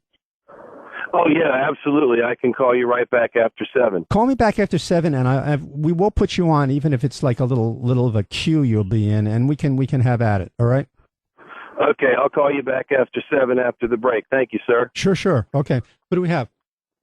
Nobody? That's it? Okay, so, yeah, this is something to consider. Look at this whole thing. It's racism in Detroit. It's an extreme example of the concentration of money at the very top, and by bankers from other cities and even from sovereign wealth funds from other countries who look to make a quick buck. You're looking at corporations that take advantage of globalization and ship all their jobs out. I mean, this is where Michael Moore started out with Roger and Me. Flint, Michigan. people just take their jobs where they can pay people practically nothing because they have guarantees. I mean, Rick Perry goes around all over the country all the time talking about how Texas has more job growth than anybody else. They do. And why? Because they have no protections for workers. They discriminate so badly against unions that it's almost impossible to have a union in Texas. And they pay people the lowest minimum wage of almost any state in the union. And they treat workers like shit. So our manufacturers, interested in money, in greed, and in nothing else, go to Texas in droves. They steal. Governor Perry is now engaged, and actually on the Daily Show and a few other places, they really went after them for this. And some of the most extraordinary sarcasm and funny stuff I ever saw, but it's not so funny. Rick Perry and the state of Texas, with Rick Perry as the spokesperson, has made a series of commercials that cost millions of dollars, deliberately trying to poach jobs from other states all over the country, New Jersey, Michigan, you name it. They are running these ads, the state of Texas, with Rick Perry as the spokesperson, with his haircut and a gun in his boot or whatever asshole stuff he does. And he is saying, come to Texas. You're paying too many taxes in New Jersey or New Hampshire or whatever it is the commercial is running. But you don't have to pay those taxes down here. We don't have any business taxes. We treat workers like dirt. You're going to thrive in Texas, and it's probably true. If you have no soul, if you want to pile up more tens of millions of dollars, you don't have enough money in your life, right? You got to have 15 gold bathroom sinks. Then go to Texas. It's the place for you. You want to go down there where there's no law for workers and all the law is for owners? Go to Texas. This is what goes on. It's a big country. There's a lot of people in it. There's complex forces at work. But some things, you know what? In the end, they really are just that simple. There are a very few people who have far too much money and too much power over our elected officials. If it doesn't stop, we are absolutely doomed. If the workers and the voters in this country, regular people, don't take the country back from the rich and from the corporations, we are marching straight. And I use marching particularly. I choose the word marching because it envisions jackboots and uniforms and locksteps and Nazi parades and Soviet and Chinese style and North Korean style lockstep parades with boots and soldiers. We are going lockstep into fascism. Fascism, the Italian brand invented by Mussolini in the 20s and 30s, fascism is corporate police state. It is combining the power of corporations with the powers of a police state to make workers subjugated to the wishes of the richest people, backed up by the military and the police and the punishment of the national government.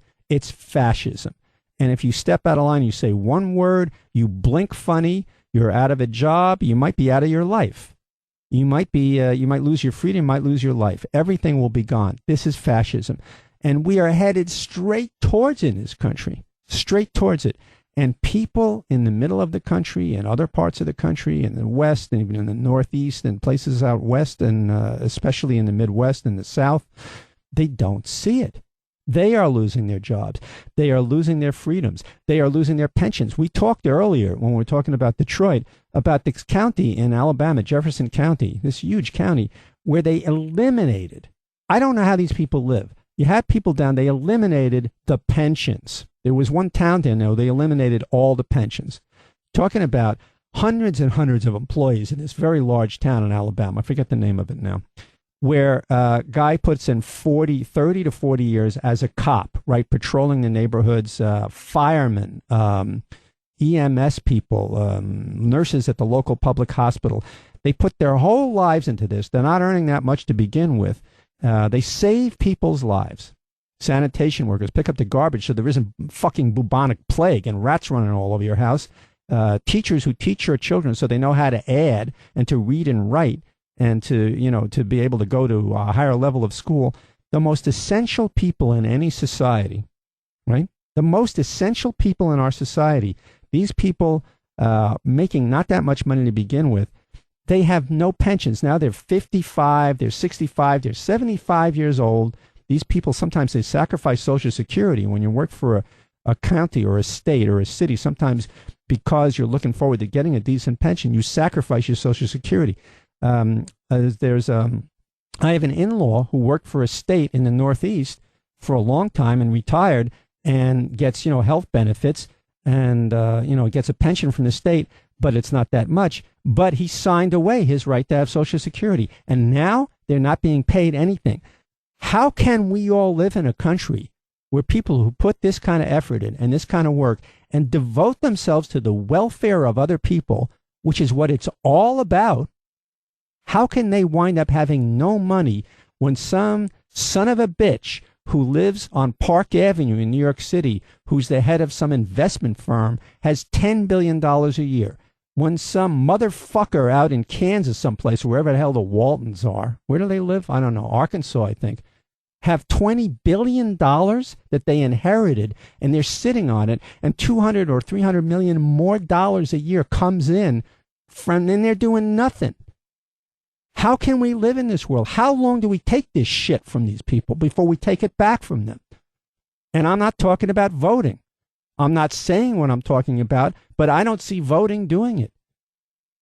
It's wrong. It's almost, and I hate to use religious terms, evil. We can't abandon regular people who have given their lives to the service of other people in favor of people who are nothing but parasites and ticks on the body of America. How long do we put up with this? Why are we putting up with it? Because Charles Koch has $1 billion that he can use for advertisements in elections all over the country. People turn on a TV. Some guy lost his job and lost his house, turns on a TV and says, vote for some Republican asshole. And he says, that's right, it's the unions that are ruining anything. Meanwhile, this guy is sitting in a trailer that are about to repossess from him, or a house. He's got no job. He's got no unemployment insurance. He's fucked because of rich people, but he's going to vote for the rich people. What world do we live in? Wake up! Wake up! All right, we'll be back after 7 o'clock.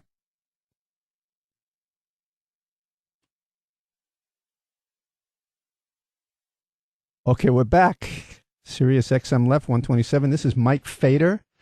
If you're writing to your congressman telling him to lock me up, spell it right, Feder. And website, go to my website, all kinds of information on there, essays. I just wrote an essay on Bradley Manning, and there's stuff on there about Edward Snowden. But I wrote an essay on Bradley Manning and the Espionage Act, which I think is a pretty strong essay. And it is on FederFiles.com, Federfiles. And while you're there, you can see the various other activities I'm engaged in, and you can get in touch with me that way and getting my mailing list. We're going to take some calls now. We talked about Bradley Manning. We talked about Edward Snowden, but not that much right at the moment. Currently, he is out about walking around Russia. Of course, he's not walking around. He went probably immediately to some kind of safe house, and hope he's got a lot of bolts on the door, because I wouldn't trust the Russians as far as I could throw them. Good luck to him being loose in Moscow. Maybe he should have stayed in the airport. But anyhow, there's Snowden. And the discussion about Bradley Manning was, interestingly enough, by the guy who covers him more than anybody else in the country, the one journalist who's paid the most attention to him. The argument is not about whether he's a hero or not a hero, and I wouldn't get into that argument either, because he's too flawed a person for me to go ahead and call him a hero. What he did, I wouldn't even call it necessarily. I wouldn't even use that word heroic. That's a pretty specific word, and I don't like to throw it around too much. I mean, baseball players get called heroic these days, so it's completely devaluated. But what he did, to me, was a necessity, and in a way, kind of patriotic. Certainly what Snowden did was an absolute necessity, and what he keeps doing, thank God, that's fine with me. The more he reveals, the more freedom I feel in a democracy, the more liable I feel to live in a democracy. He's revealing the activities of a police state, and that's not where I want to live. So good that he's doing that, and I consider his behavior the most patriotic thing that I've seen in a long, long time. You rarely see what I would call, or what I would define, and I don't throw that word around either too easily, you rarely see real patriotism. That's what I believe Mr. Snowden right now is demonstrating. And as far as Bradley Manning goes, he's a complex individual. He's a disturbed kid in some ways. He's confused. And yet still, he saw things that were so wrong and so vicious and so evil and so perpetrating of crimes on the rest of the world by the American Army and the American Armed Forces, that he felt duty-bound, honor-bound, no matter how confused he is in his personal life, to reveal them. And I'm glad he did. If you ever saw that video of that helicopter attack, it's shocking and makes you sick to your stomach to be an American. And if these are our rules of engagement, and this is what's been going on for the last 10, whatever it is, 12, 13 years in Afghanistan and Iraq and other places, and these drone strikes, which are personally approved by the president, and occasionally will blow up, more than occasionally will blow up absolutely innocent people. And the profile of who they blow up, sometimes it's a 16-year-old male who's in the wrong place at the wrong time. Blow him up. It's out of control. We live in a police state. It is absolutely necessary, therefore, as far as I'm concerned, and I'm very glad that they did, these people, Snowden and Manning and all these other people, reveal the fraud and the violation of our basic constitutional rights, and also the destruction of our values, such as they are in America, to the point where we can't even hold our heads up in the world anymore, except to be yelled at and be called murderers and thieves. And I'm glad people are revealing all this, because up until they did, in a way, I could tell you this, it's interesting. I was completely despairing. You know, I've been coming on the air here for, I think, for several months now, or maybe more than several months. And every once in a while I'll say something like, why am I doing this? The world is getting worse and worse and worse all the time. You vote for a Democrat, it's the same as voting for a Republican. Look at this guy Obama, right? He lies about everything. He hangs around with rich people. He appoints rich people to jobs to investigate other rich people. Of course, nothing will come of it. He's a disaster. He's a dishonorable man. He's confused at the very least and dishonorable at the most. And he is building a police state and a security state, the likes of which nobody's ever seen in this country before. And I was despairing. And yet when I see people do these kinds of things, like Snowden did, and Manning in a way too, when I see this stuff, when I see other whistleblowers like Thomas Drake, the people at the CIA who wanted to reveal a multi-billion-dollar fraud being perpetrated on the American people, what happens? Our government goes after the people who turn in the criminals and reveal the most profound crimes in America. They go after them, these poor individuals, rather than the people who commit the crimes, the actual war crimes themselves. You know, Cheney and Bush and Powell and Rice and maybe Obama belong in jail for what they're doing for the rest of their lives. They are violating the Constitution, and more than that, they're violating the ethic and the principle of what it means to be a human being living in a free country. And when somebody reveals what's been going on, what do? They land on them like a ton of bricks. It got so bad the other day that the Attorney General of the United States, Eric Holder, had to write a note to Putin in Russia and tell him, don't worry, if you turn Snowden over to us, he won't be executed and killed. Do you realize what that means? My wife was pointing this out. What that means is that the United States has gotten to a point in the world, and the world thinks of us this way, and for good reason, that our Attorney General has to write a letter to the head of state of another country saying it's okay to turn over this guy to the United States, to extradite him here, because we won't kill him or torture him. That's what people think of us. They assume that's business as usual here, and it is. And we, right, you and me, we don't want it that way anymore. So these revelations, these leaks, thank God for them. They are a pathway. They are like opening a door to a democracy that has been disappearing so much that it's only like a little mouse hole right now. The door needs to be opened even wider. Who do we have? Oh, Douglas, go ahead. You're on. Hey, Mike. I find your position, this is the 0.1% of the time I agree with you today on the NSA and Snowden and actually Manning.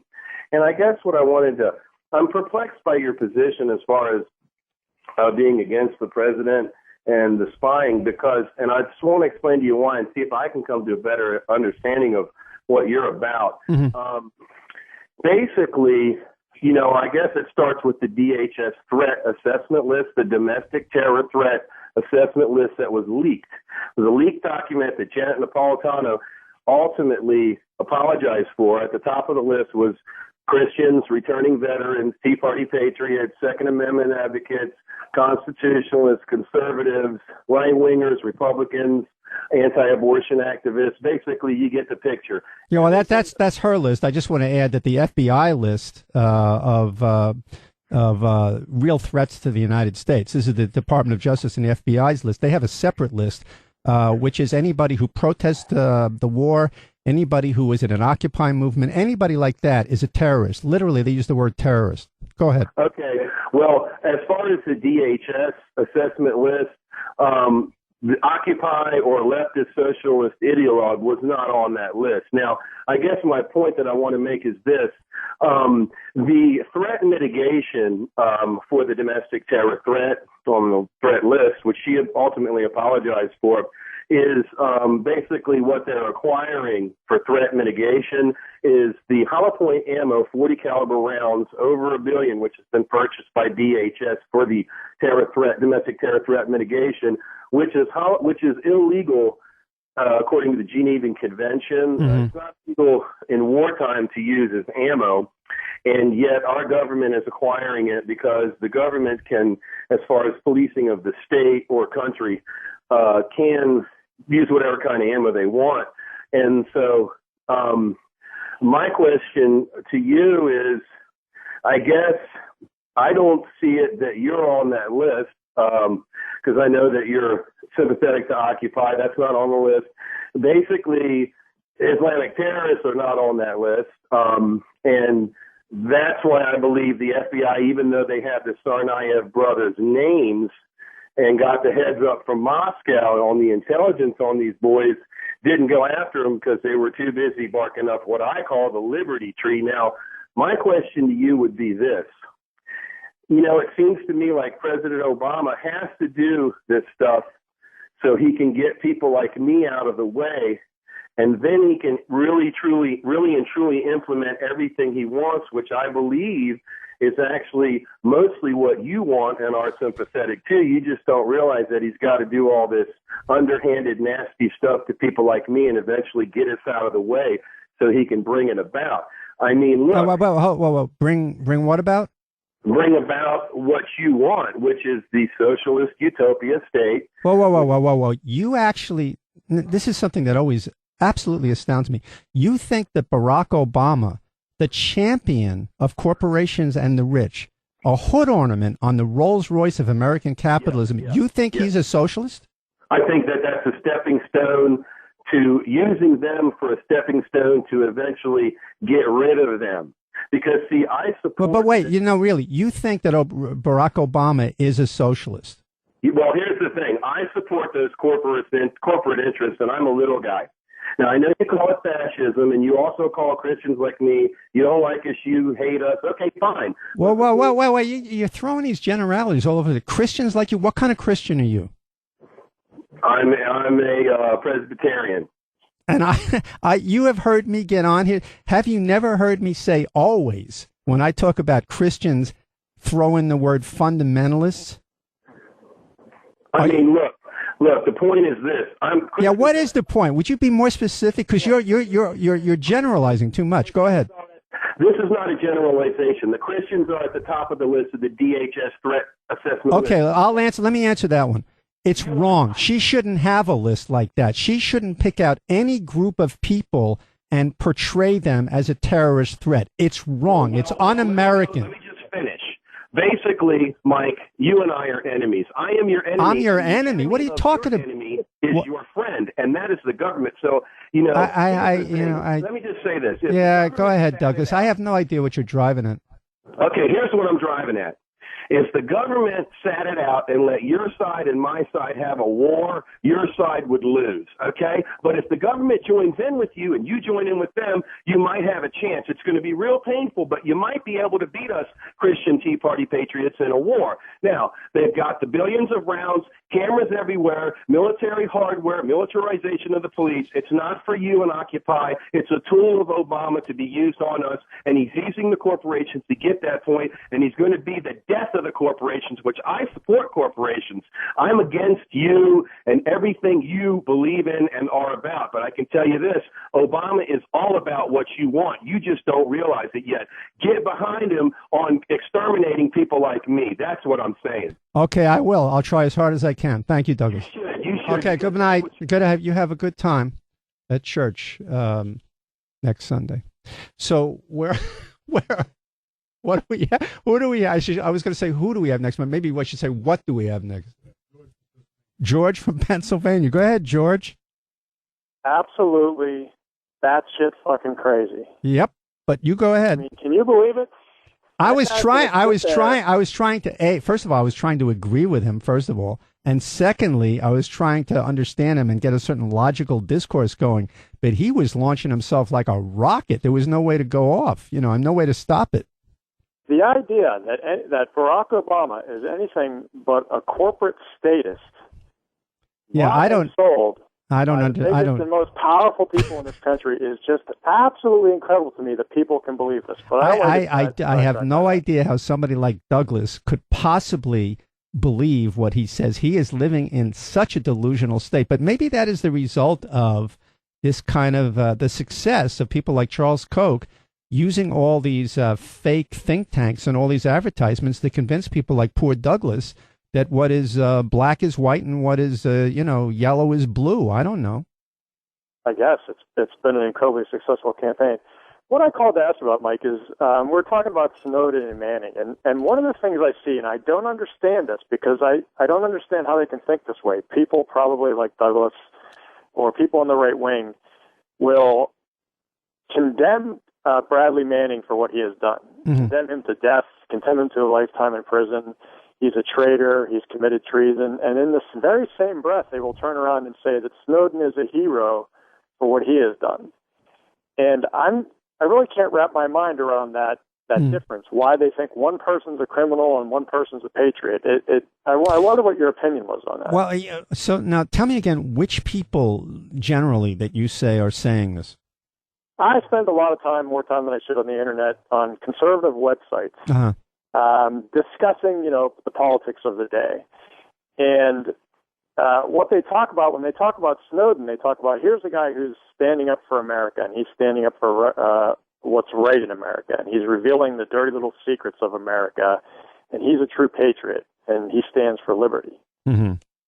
And at the same time, and I'll say, well, gee, he sounds a lot like what Snowden has done, and they'll say, oh, no, Snowden's a traitor. He's committed treason. We need to put him in jail. We need to, hang him from the highest yardarm and whatnot.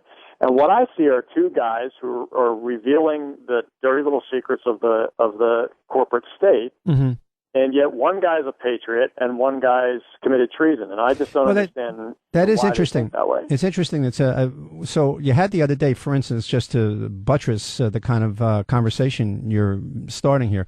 We had John Amash, I think his name is, who is a Republican from, is it South Dakota or North Dakota, representative, who proposed in the House the other day that the NSA be defunded because they were intruding on our privacy as Americans, right? And it's a Republican. And the vote was only 7 votes off from actually amending the new Defense Appropriations Act to defund the NSA spying program. It's never been that close. It's extraordinary. So what you're pointing out is that all of a sudden, a lot of people who are considered right-wing or hardcore Republicans or conservatives are joining with liberals and people on the left wing under one common goal, which is to restore the Fourth Amendment and the privacy of Americans and not have the government be spies on its own citizens. They have that in common. And I think that's one thing you're seeing. So Snowden is seen, I don't know if he's seen as a hero by them, but he's seen as opposing government intrusion on their personal lives and on their political activities. Just like you heard poor Douglas, when they let him out for 15 minutes for his walk. When you heard him call me before, he's upset that the government is intruding on his privacy and trying to intrude and meddle with his right to free speech, his privacy, and his political expressions, right? So the left wing feels the same way as the right wing on this. So Snowden revealed something I think that a lot of people from both sides can get together on. The other thing is I think you have to take a look. When I see pictures, you see pictures, are you still on the line? Yes. No. Okay. It's interesting. When you see newspaper pictures, and I'm sure you've seen this, right? Whenever you see Bradley Manning being escorted into court, first of all, he's a short, little, thin guy, right? And he's always wearing his uniform. Somehow, it seems to me that maybe by accident, they're picking the biggest guys they can find to escort him into court. In other words, he is a puny little faggot who betrayed the American uniform and the flag because he's a soldier in wartime. He's a traitor. He's a deserter. He's a derelict. He's a creep. He's a homosexual. He is the opposite of a SEAL Team 6 guy with a flag sewn on his shoulder. Now, you see what I'm saying? It pushes all the old-fashioned buttons of flag, uniform, war, John Wayne, you name it, right? Snowden was never a soldier to begin with. He didn't betray the army. He didn't betray. There's no flags that he betrayed on his shoulder patch, And he's a real man because he's got a girlfriend. He's not gay. He's not one of them. I think that all comes into play here, and I think that's some of the things that you're seeing. Maybe you can think of some other reasons, some distinctions yourself. Well, I think it really, I don't know, you're right. It might boil down to the fact that Manning is in the military, but to me, it's almost like because he's in the military, he has taken an explicit oath to uphold the Constitution of the United States, right?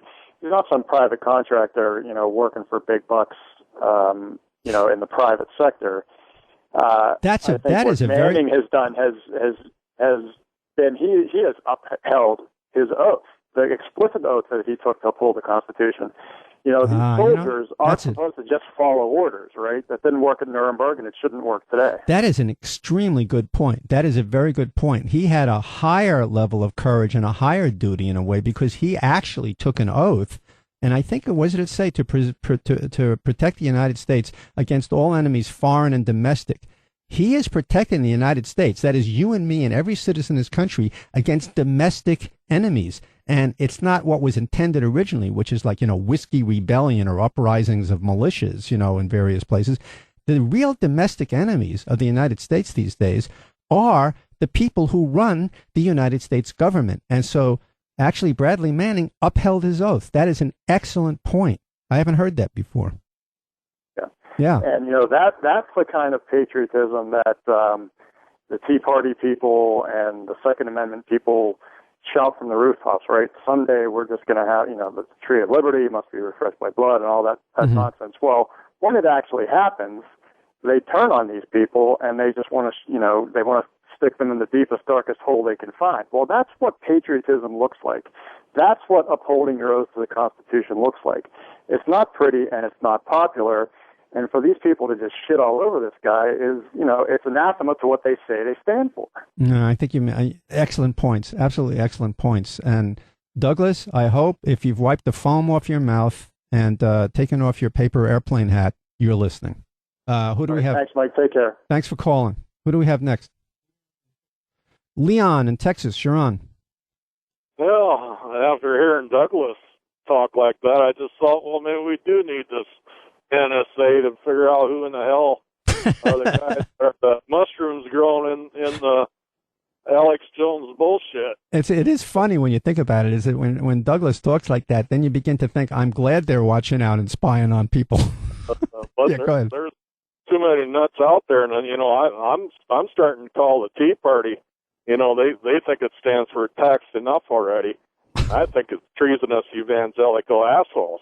Well, there might be there probably are some people in the Tea Party who actually believe that stuff. But all due respect to them, and that's not a lot of respect, but all due respect, I think they're really basically hypnotized and hoodwinked by very rich people putting out a lot of crap. Yeah, because the rich people, they're on the same side. They're funding the Republican message, which I don't think Obama's that bad with as bad as Bush and Cheney. Bush and Cheney, I think they wanted to see blood. I think Obama, he just wants to see results. So. Well, yeah, I don't think Obama is bloodthirsty, but I think he's gone way off the track of a Democratic president. I think he's assumed what were already growing executive powers to a point where he really needs to dial it way back if he wants to even look like a Democratic president.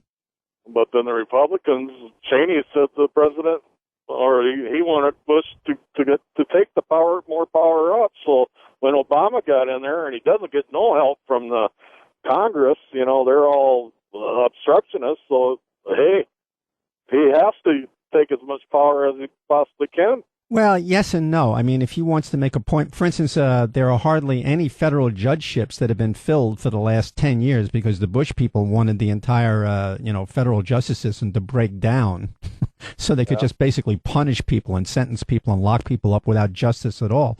So federal judges had not been appointed. And yeah, so a lot of times what Obama's been doing over the last several years is take advantage of his executive power and stretching it to the limits for good reasons in some cases to make interim appointments where you needed the head of an APA agency or the Consumer Protection Bureau, or you need federal judges, for God's sake. But he's also taking executive power to limits that go beyond the level of the Constitution. And that's really bad when it comes to declaring war by himself, murdering people with drones on his own authority, spying on you and me. This drone stuff, them Taliban and Al Qaeda, they go into these villages and use them as human shields. Mm-hmm. Well, if the people in the village say, "Hey, these guys are bad guys," and sooner or later, we're going to get dumped on from above. Either they should get the hell out of town themselves, or they should chase them other assholes off. And something, who are we to be killing people in Afghanistan at all? What are we doing there now? Osama bin Laden is dead, right? The threat of Al-Qaeda is probably about 5 dozen guys there. It's the Taliban. Those are Afghani people. They are foaming at the mouth Islamic lunatics. And, there's all kinds. There's Jewish, there's Christian. That's the Islamic brand of fundamentalist lunatic. They hate women. They cut people's heads off. They don't want people to whistle. You have to grow a beard. They're insane, right? And they're violent. They're mad dog killers. Let the people in Afghanistan, and there are far many of them than there are, more many of them than there are of the Taliban, let them take care of their own country. It is not our business to be there. Yeah, it went on too long, and when we leave, they're just going to fall right back into where they always were. So. It's a cruel, harsh thing to say, but is it possible for the United States to be the beat cop of the world everywhere? Who are we to be blowing people up from the skies from 5,000 miles away in some air-conditioned bunker somewhere in upstate New York? Who are we to be doing this? It's none of our business. Let them fight their own battles. Anyhow, I got to move on. I got to take another call. Have a good one. Yeah, you too. Who do we have? What's the name? Fela? Okay, from Massachusetts. You're on. Oh, it's Sarah. Sarah. Sarah, hold on a second. First of all, you're fired. Okay? Pick up your check, and I'll handle the console for the rest of the evening. You just got him fired. You feel happy now? I spelled it out for him. You did? Yeah, I am. Okay, I said, you're right. That's it. I've had it with you. All right. Okay, I'm sorry. We had a little problem here. Now we're back. Sarah, go ahead. That's okay.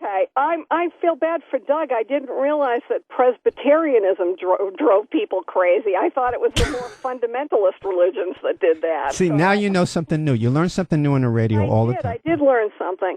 I actually happen to be a member of the Socialist Party, so I think I can address some of his concerns by saying that President Obama is nowhere near a socialist. In fact, on a number of disturbing occasions, I question whether he's a Democrat. He's clearly a corporatist.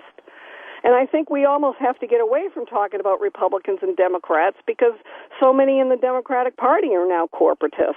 That it's, like this crazy Larry Summers stuff. Like, didn't he do enough damage in the Clinton administration that now he's got to come back and do more damage in the Obama administration? Isn't that something? It's shameless. Absolutely amazing he's being considered. And also then there's this other woman who, whatever her corporate leanings are, she's already a Federal Reserve Bank, on the board of the Federal Reserve.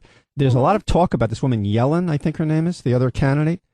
Oh, yeah, I did read something about her on the internet. And yeah, it's tragic. I mean, they're just going to go, it's just going to be more of a giant sucking sound of money being taken out of the pension systems and the pockets of the middle class and the working poor and just siphoned into the pockets of the rich. But when you were talking about the Walton family earlier, that's like a classic example of just absolute corporate socialism that, they probably get tax breaks. All of their workers are on some kind of benefits, on welfare or food stamps because they don't get paid a living wage.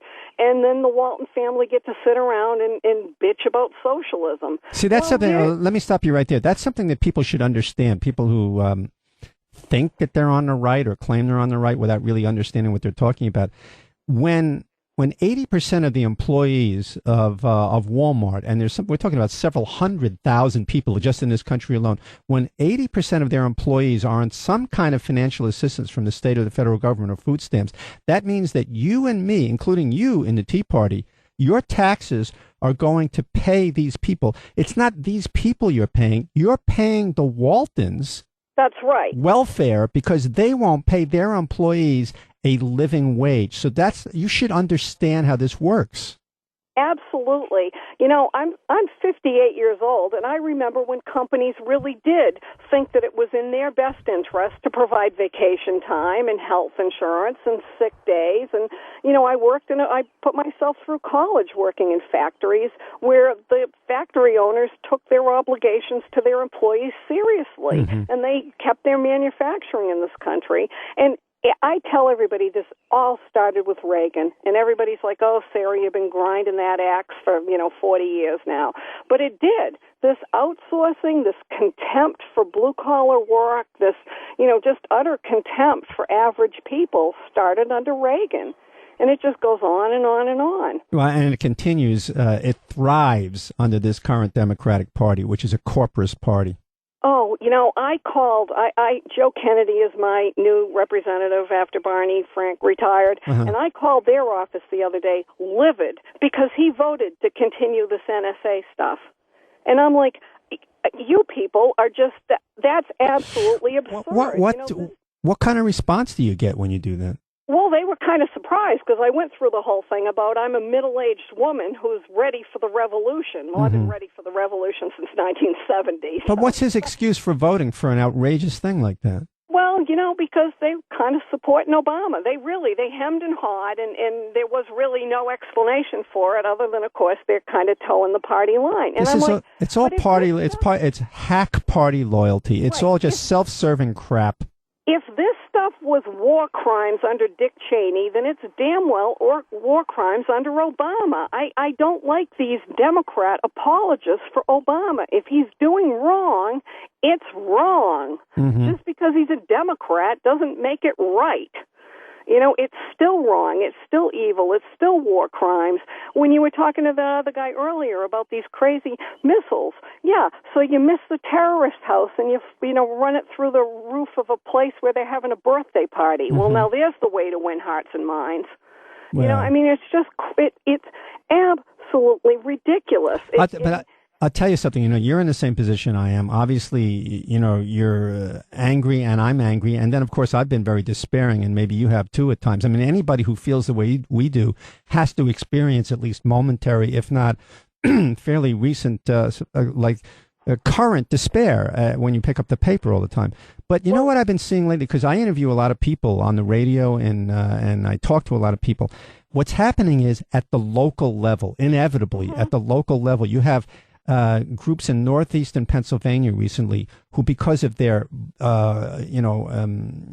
just relentless anti-fracking activities, got Hess Oil Company to cancel all their leases and get the hell out of Northeastern Pennsylvania. All over the country, people are opposing things in local areas with city councils and with town councils, and they're electing people who really represent them. They are actually committing civil disobedience. They are initiating lawsuits, and they are forcing these huge companies back. They're backing them up.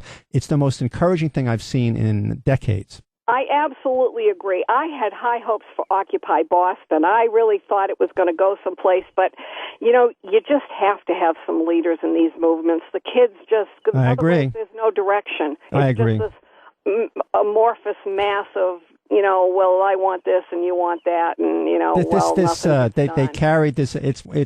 Democracy is a fine thing and equality is a fine thing, but there's something called human nature. Some people are just better at organizing or even speaking or leading a group. You got to watch that they don't get carried away with themselves, of course, but complete horizontal behavior like they had in the Occupy movement is nothing but death to an organization. It's like the left-wing version of a circular firing squad. Right, and you know where I think that came from is that these kids are all of the age that grew up when, everybody got a trophy for having a pulse. That's right. You didn't get a trophy for winning. You got a trophy because you was breathing and upright. That's just a crazy way to run something. You're so right about that. When my kid is in this generation, right? He's in his late 20s now.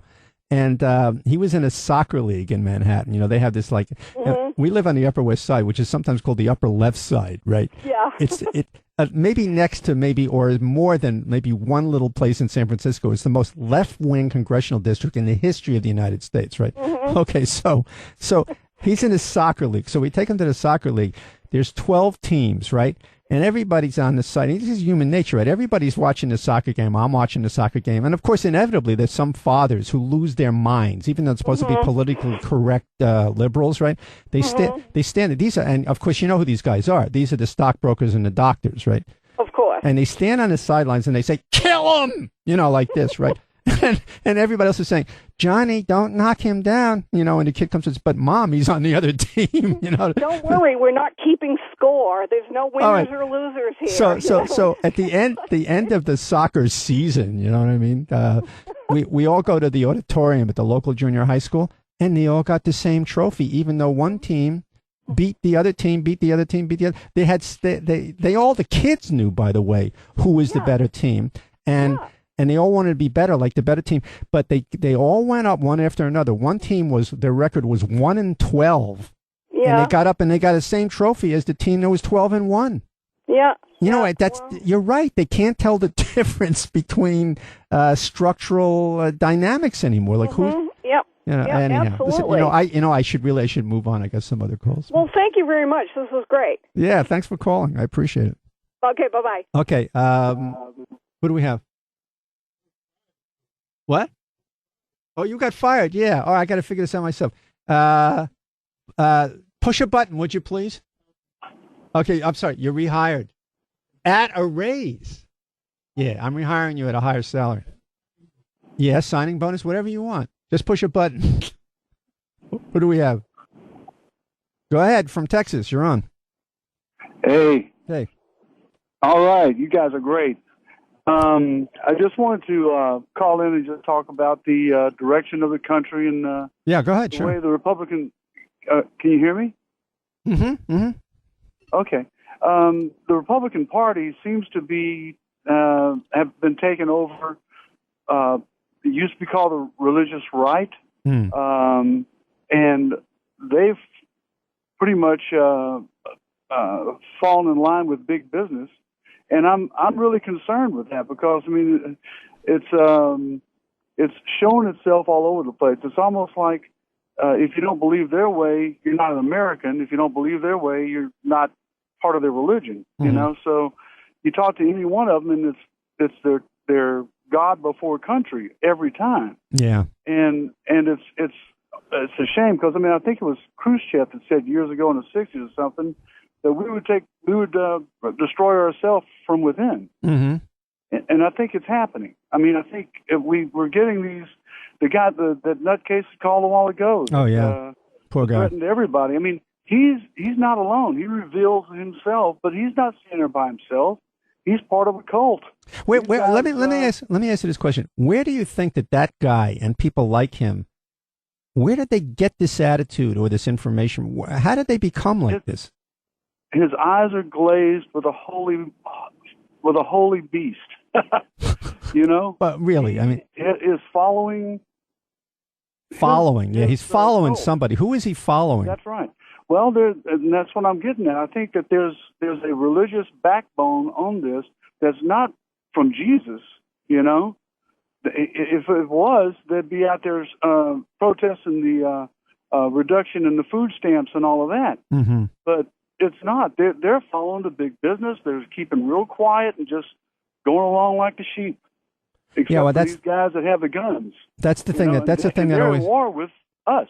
That's the thing that always surprises me is that the people you're talking about who make these links between corporations and profits and guns and Jesus it's impossible for me to juggle this in my head, because if in fact I'm reading the New Testament, I've read the whole thing actually many times, every word in it, and I read the parts where it's outlined in red, which is theoretically where Jesus actually said something. You know what I'm talking about, right?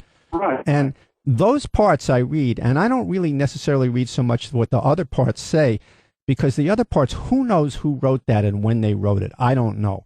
But I'm willing to go along just for even literary sake or for the sake of moral poetry to read what Jesus said. And I don't see anything that he said that has anything to do with violence or siding with the rich. And you're exactly right. And the thing that it's really basic as far as everything that Jesus taught was peace and love, right? Mm-hmm. And sharing and all of the positive things. How can you come to this conclusion? And the Republicans stand there like they got God on their side when they're talking to us. They won't do any negotiation. They're trying to destroy us, is what it feels like, and it's scary. Well, I agree completely. We should move on to another call. Thanks for calling. All right. Okay. Who do we have? Oh, wait a minute. We have to take a break. Okay. Anybody on the line, stay on there. We'll go right to your calls afterwards. We have to take a commercial break so that you can find out what it is you need to keep it up. That's right. We do here. Let me think of something to do. I can't think of anything to do. So you know what? I'll probably just talk. Because that's what they pay me, the gigantic salary that I get for. Go ahead. Well, who's on the air? Mike. You're on, Mike. Hey, Mike. Thanks for taking my call. Sure. I enjoy listening to your show. I like your guests. I think, and I think you make some great points. Wow. I just, say a couple things real quick. I think the reason that we're still in Afghanistan, it's not to fight any kind of war in Afghanistan. It's to put pressure on Iraq and in Pakistan. We're basically in an undeclared war with Pakistan right now. And it's, that's my sense of it. The other thing is your last caller was pretty, not the last caller, but the crazy guy. Yeah. There are a lot of guys like him out there, and, they scare the crap out of me. I mean, when Trayvon Martin, was shot, gun sales went through the roof. Mm-hmm. Because every time something like that happens, they tell them they're going to take their guns away. Mm-hmm. It's true. This is kind of an army out there just waiting to be unleashed. And God help us if some kook like Ted Cruz gets elected. Because, one word from somebody like that, and these guys are going to go crazy. Well, he's already a senator, except he's from Texas, which is difficult to take seriously. So. Yeah, I mean, You think Ted Cruz could ever get... You believe that Ted Cruz could ever get the nomination to be the presidential candidate for the Republican Party? Well, they keep running out these so-called centrist Republicans and replace them with crazier and crazier people. So I think, the Tea Party could take over the GOP nominating committee and get that. Well, that would be something, wouldn't it? That would really be something. Maybe... Well, I can't, it's hard to imagine. But on the other hand, you're right. The entire thing, the Democrats and the Republicans have lost their moorings in both cases, and they're all drifting all the way over to the right. So there really is no left at all anymore. I mean, at a national level, there is just no left. If right now, there's just really no reason we should be in the economic morass that we're still in. But why I know the Democrats push for it a little bit, but then the Republicans are not at all in favor of any kind of infrastructure building or anything like that. They want the government to fall apart so that private industry can take over everything. That's what they want. Well, the other thing about that is it keeps, I think this kind of hysterical nonsense gets worse when the economy is bad and people are suffering and they're desperate. So, why do the Tea Party people get so, a lot of them, not all of them, but they get kind of kooky because there's so much anxiety about unemployment and falling wages, and it only serves the interests of these kind of crazy, kooky people to keep perpetuating that. Well, the trouble is that if these people weren't so anxious and they weren't so misinformed, they would clearly see what all the rest of us see, who haven't lost our minds completely, and it's hard not to, that it is actually the people who run these corporations and these banks and the people who are very rich, like the Waltons, who are the actual people causing their distress. It is not anyone who pretends to be a socialist. It's actually the rich who are causing them to lose their jobs and their houses and to feel insecure. 100%. I can't understand why these people. It's like your caller. He says he's listening to you all the time. He's not listening to anything. He hasn't learned anything. No, he hasn't listened to a word. I mean, poor Douglas. I don't know what he does for a living. He may not even have a job, but there's always jobs for people. They gave, like, for instance, in Germany in 1934, lots of people got jobs. They got nice, snappy uniforms. They got leather belts, and they got boots. There's always jobs around if you look that way. I got to take one other call. Okay, thanks, okay. Mike. Bye. See you later. Okay, who do we have? Dave, you're on, Dave. Hey, Mike, how you doing? Hey. You were talking briefly about you're reading a red-lettered book that supposedly contains... Oh, yeah, the standard King James thing. Yeah. I just wanted to... You said you didn't know when these were written. Well, the first gospel, the very first one, and all historians agree, couldn't have been written any sooner than 70 A.D. Most people argue that it was 90 A.D. We're talking about scholars, not other people. And these were written by monotheistic Jewish people who somehow decided that they weren't going to worship all of the gods that were worshipped before. I don't know if you've read the book, The Bible on Earth, that was written by Dr. Israel Finkelstein. No, but I do know that the Gospels. I do know that the Gospels were written way after those people could possibly have heard. I never knew this man, and there isn't a single shred of empirical evidence to support the fact that he ever lived. But there is a lot of evidence that that we know that this guy, that the Prophet Muhammad, we call them all prophets out of respect. Right. And then concerning the fate of Israel, the formation of Israel, and when it all happened, was it David Ben-Gurion, first president of Israel? He hired Yigal Yadin, a military archaeologist, as well, to dig up the title deed. Well, where is this going? Where is this conversation going? The conversation is going to the fact that the whole thing. You see, if Judaism isn't anchored in history, then, as the French Dominican monk Roland Deveau said, if their faith is erroneous, ours is too. Okay. All religions are man-made, period. All religions, ethics and morality aren't derived from religion, aren't dependent on it, and I agree. I agree with that. Religions, because of their claims of divine exemption, are both amoral and immoral. Yeah, I think they're sometimes accidentally or even in a sort of semi-benevolent way moral, but I don't want to have this discussion. It's too boring. Let's move on to one more call. That's it? Okay. All right, that's it for this week. Don't forget, we're broadcasting to you from We Know All About Politics here in New York City because we're having one of the most interesting and fun races for the Democratic nomination. In New York City, if you get nominated by the Democratic Party to be mayor, you are the mayor. That's how much of a Democratic city it is. So I think it's September 6th, not too long from now, about a month from now, we will have a vote among registered Democrats for who gets to be the Democratic nominee. And that person probably, even if there's a runoff, whoever becomes a Democratic nominee will become the mayor of New York City. And we have the privilege, we have the high honor of having Anthony Weiner, Congressman Anthony Weiner, former Congressman Anthony Weiner with the unfortunate name. At least he's not Richard Weiner. His parents knew better than that. Call me Dick. He is running, and he is a subject of such ridicule and such embarrassment among everybody in the city, and he continues to stick at it. He continues to do it, and it's impossible to use the English language without consciously or unconsciously saying something like Huffington Post said the other day, Weiner won't withdraw, or Weiner fades. I mean, this guy is a living joke, and it's a sad thing. The man is addicted to sex. He's very ill.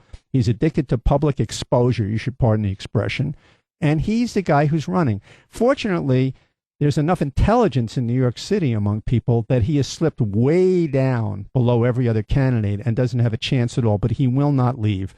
My prediction is the guy will probably wind up in a mental hospital someplace, and I feel sorry for him. I've been in these places myself, and he's going to crack up. He has no idea who he is, and he continues to be addicted, and he continues to make everybody's life miserable around him, and he won't stop. He's out of control. He's going to have to be locked up probably eventually. But meanwhile, he's running for mayor. So we're having fun here in New York. And what particularly is interesting is that, like a lot of people who were in public life, he felt like he had to use an anonymous name. He had to use a made-up name to carry on his sexting, which he did and probably is still doing. He can hardly keep from doing it. And he called himself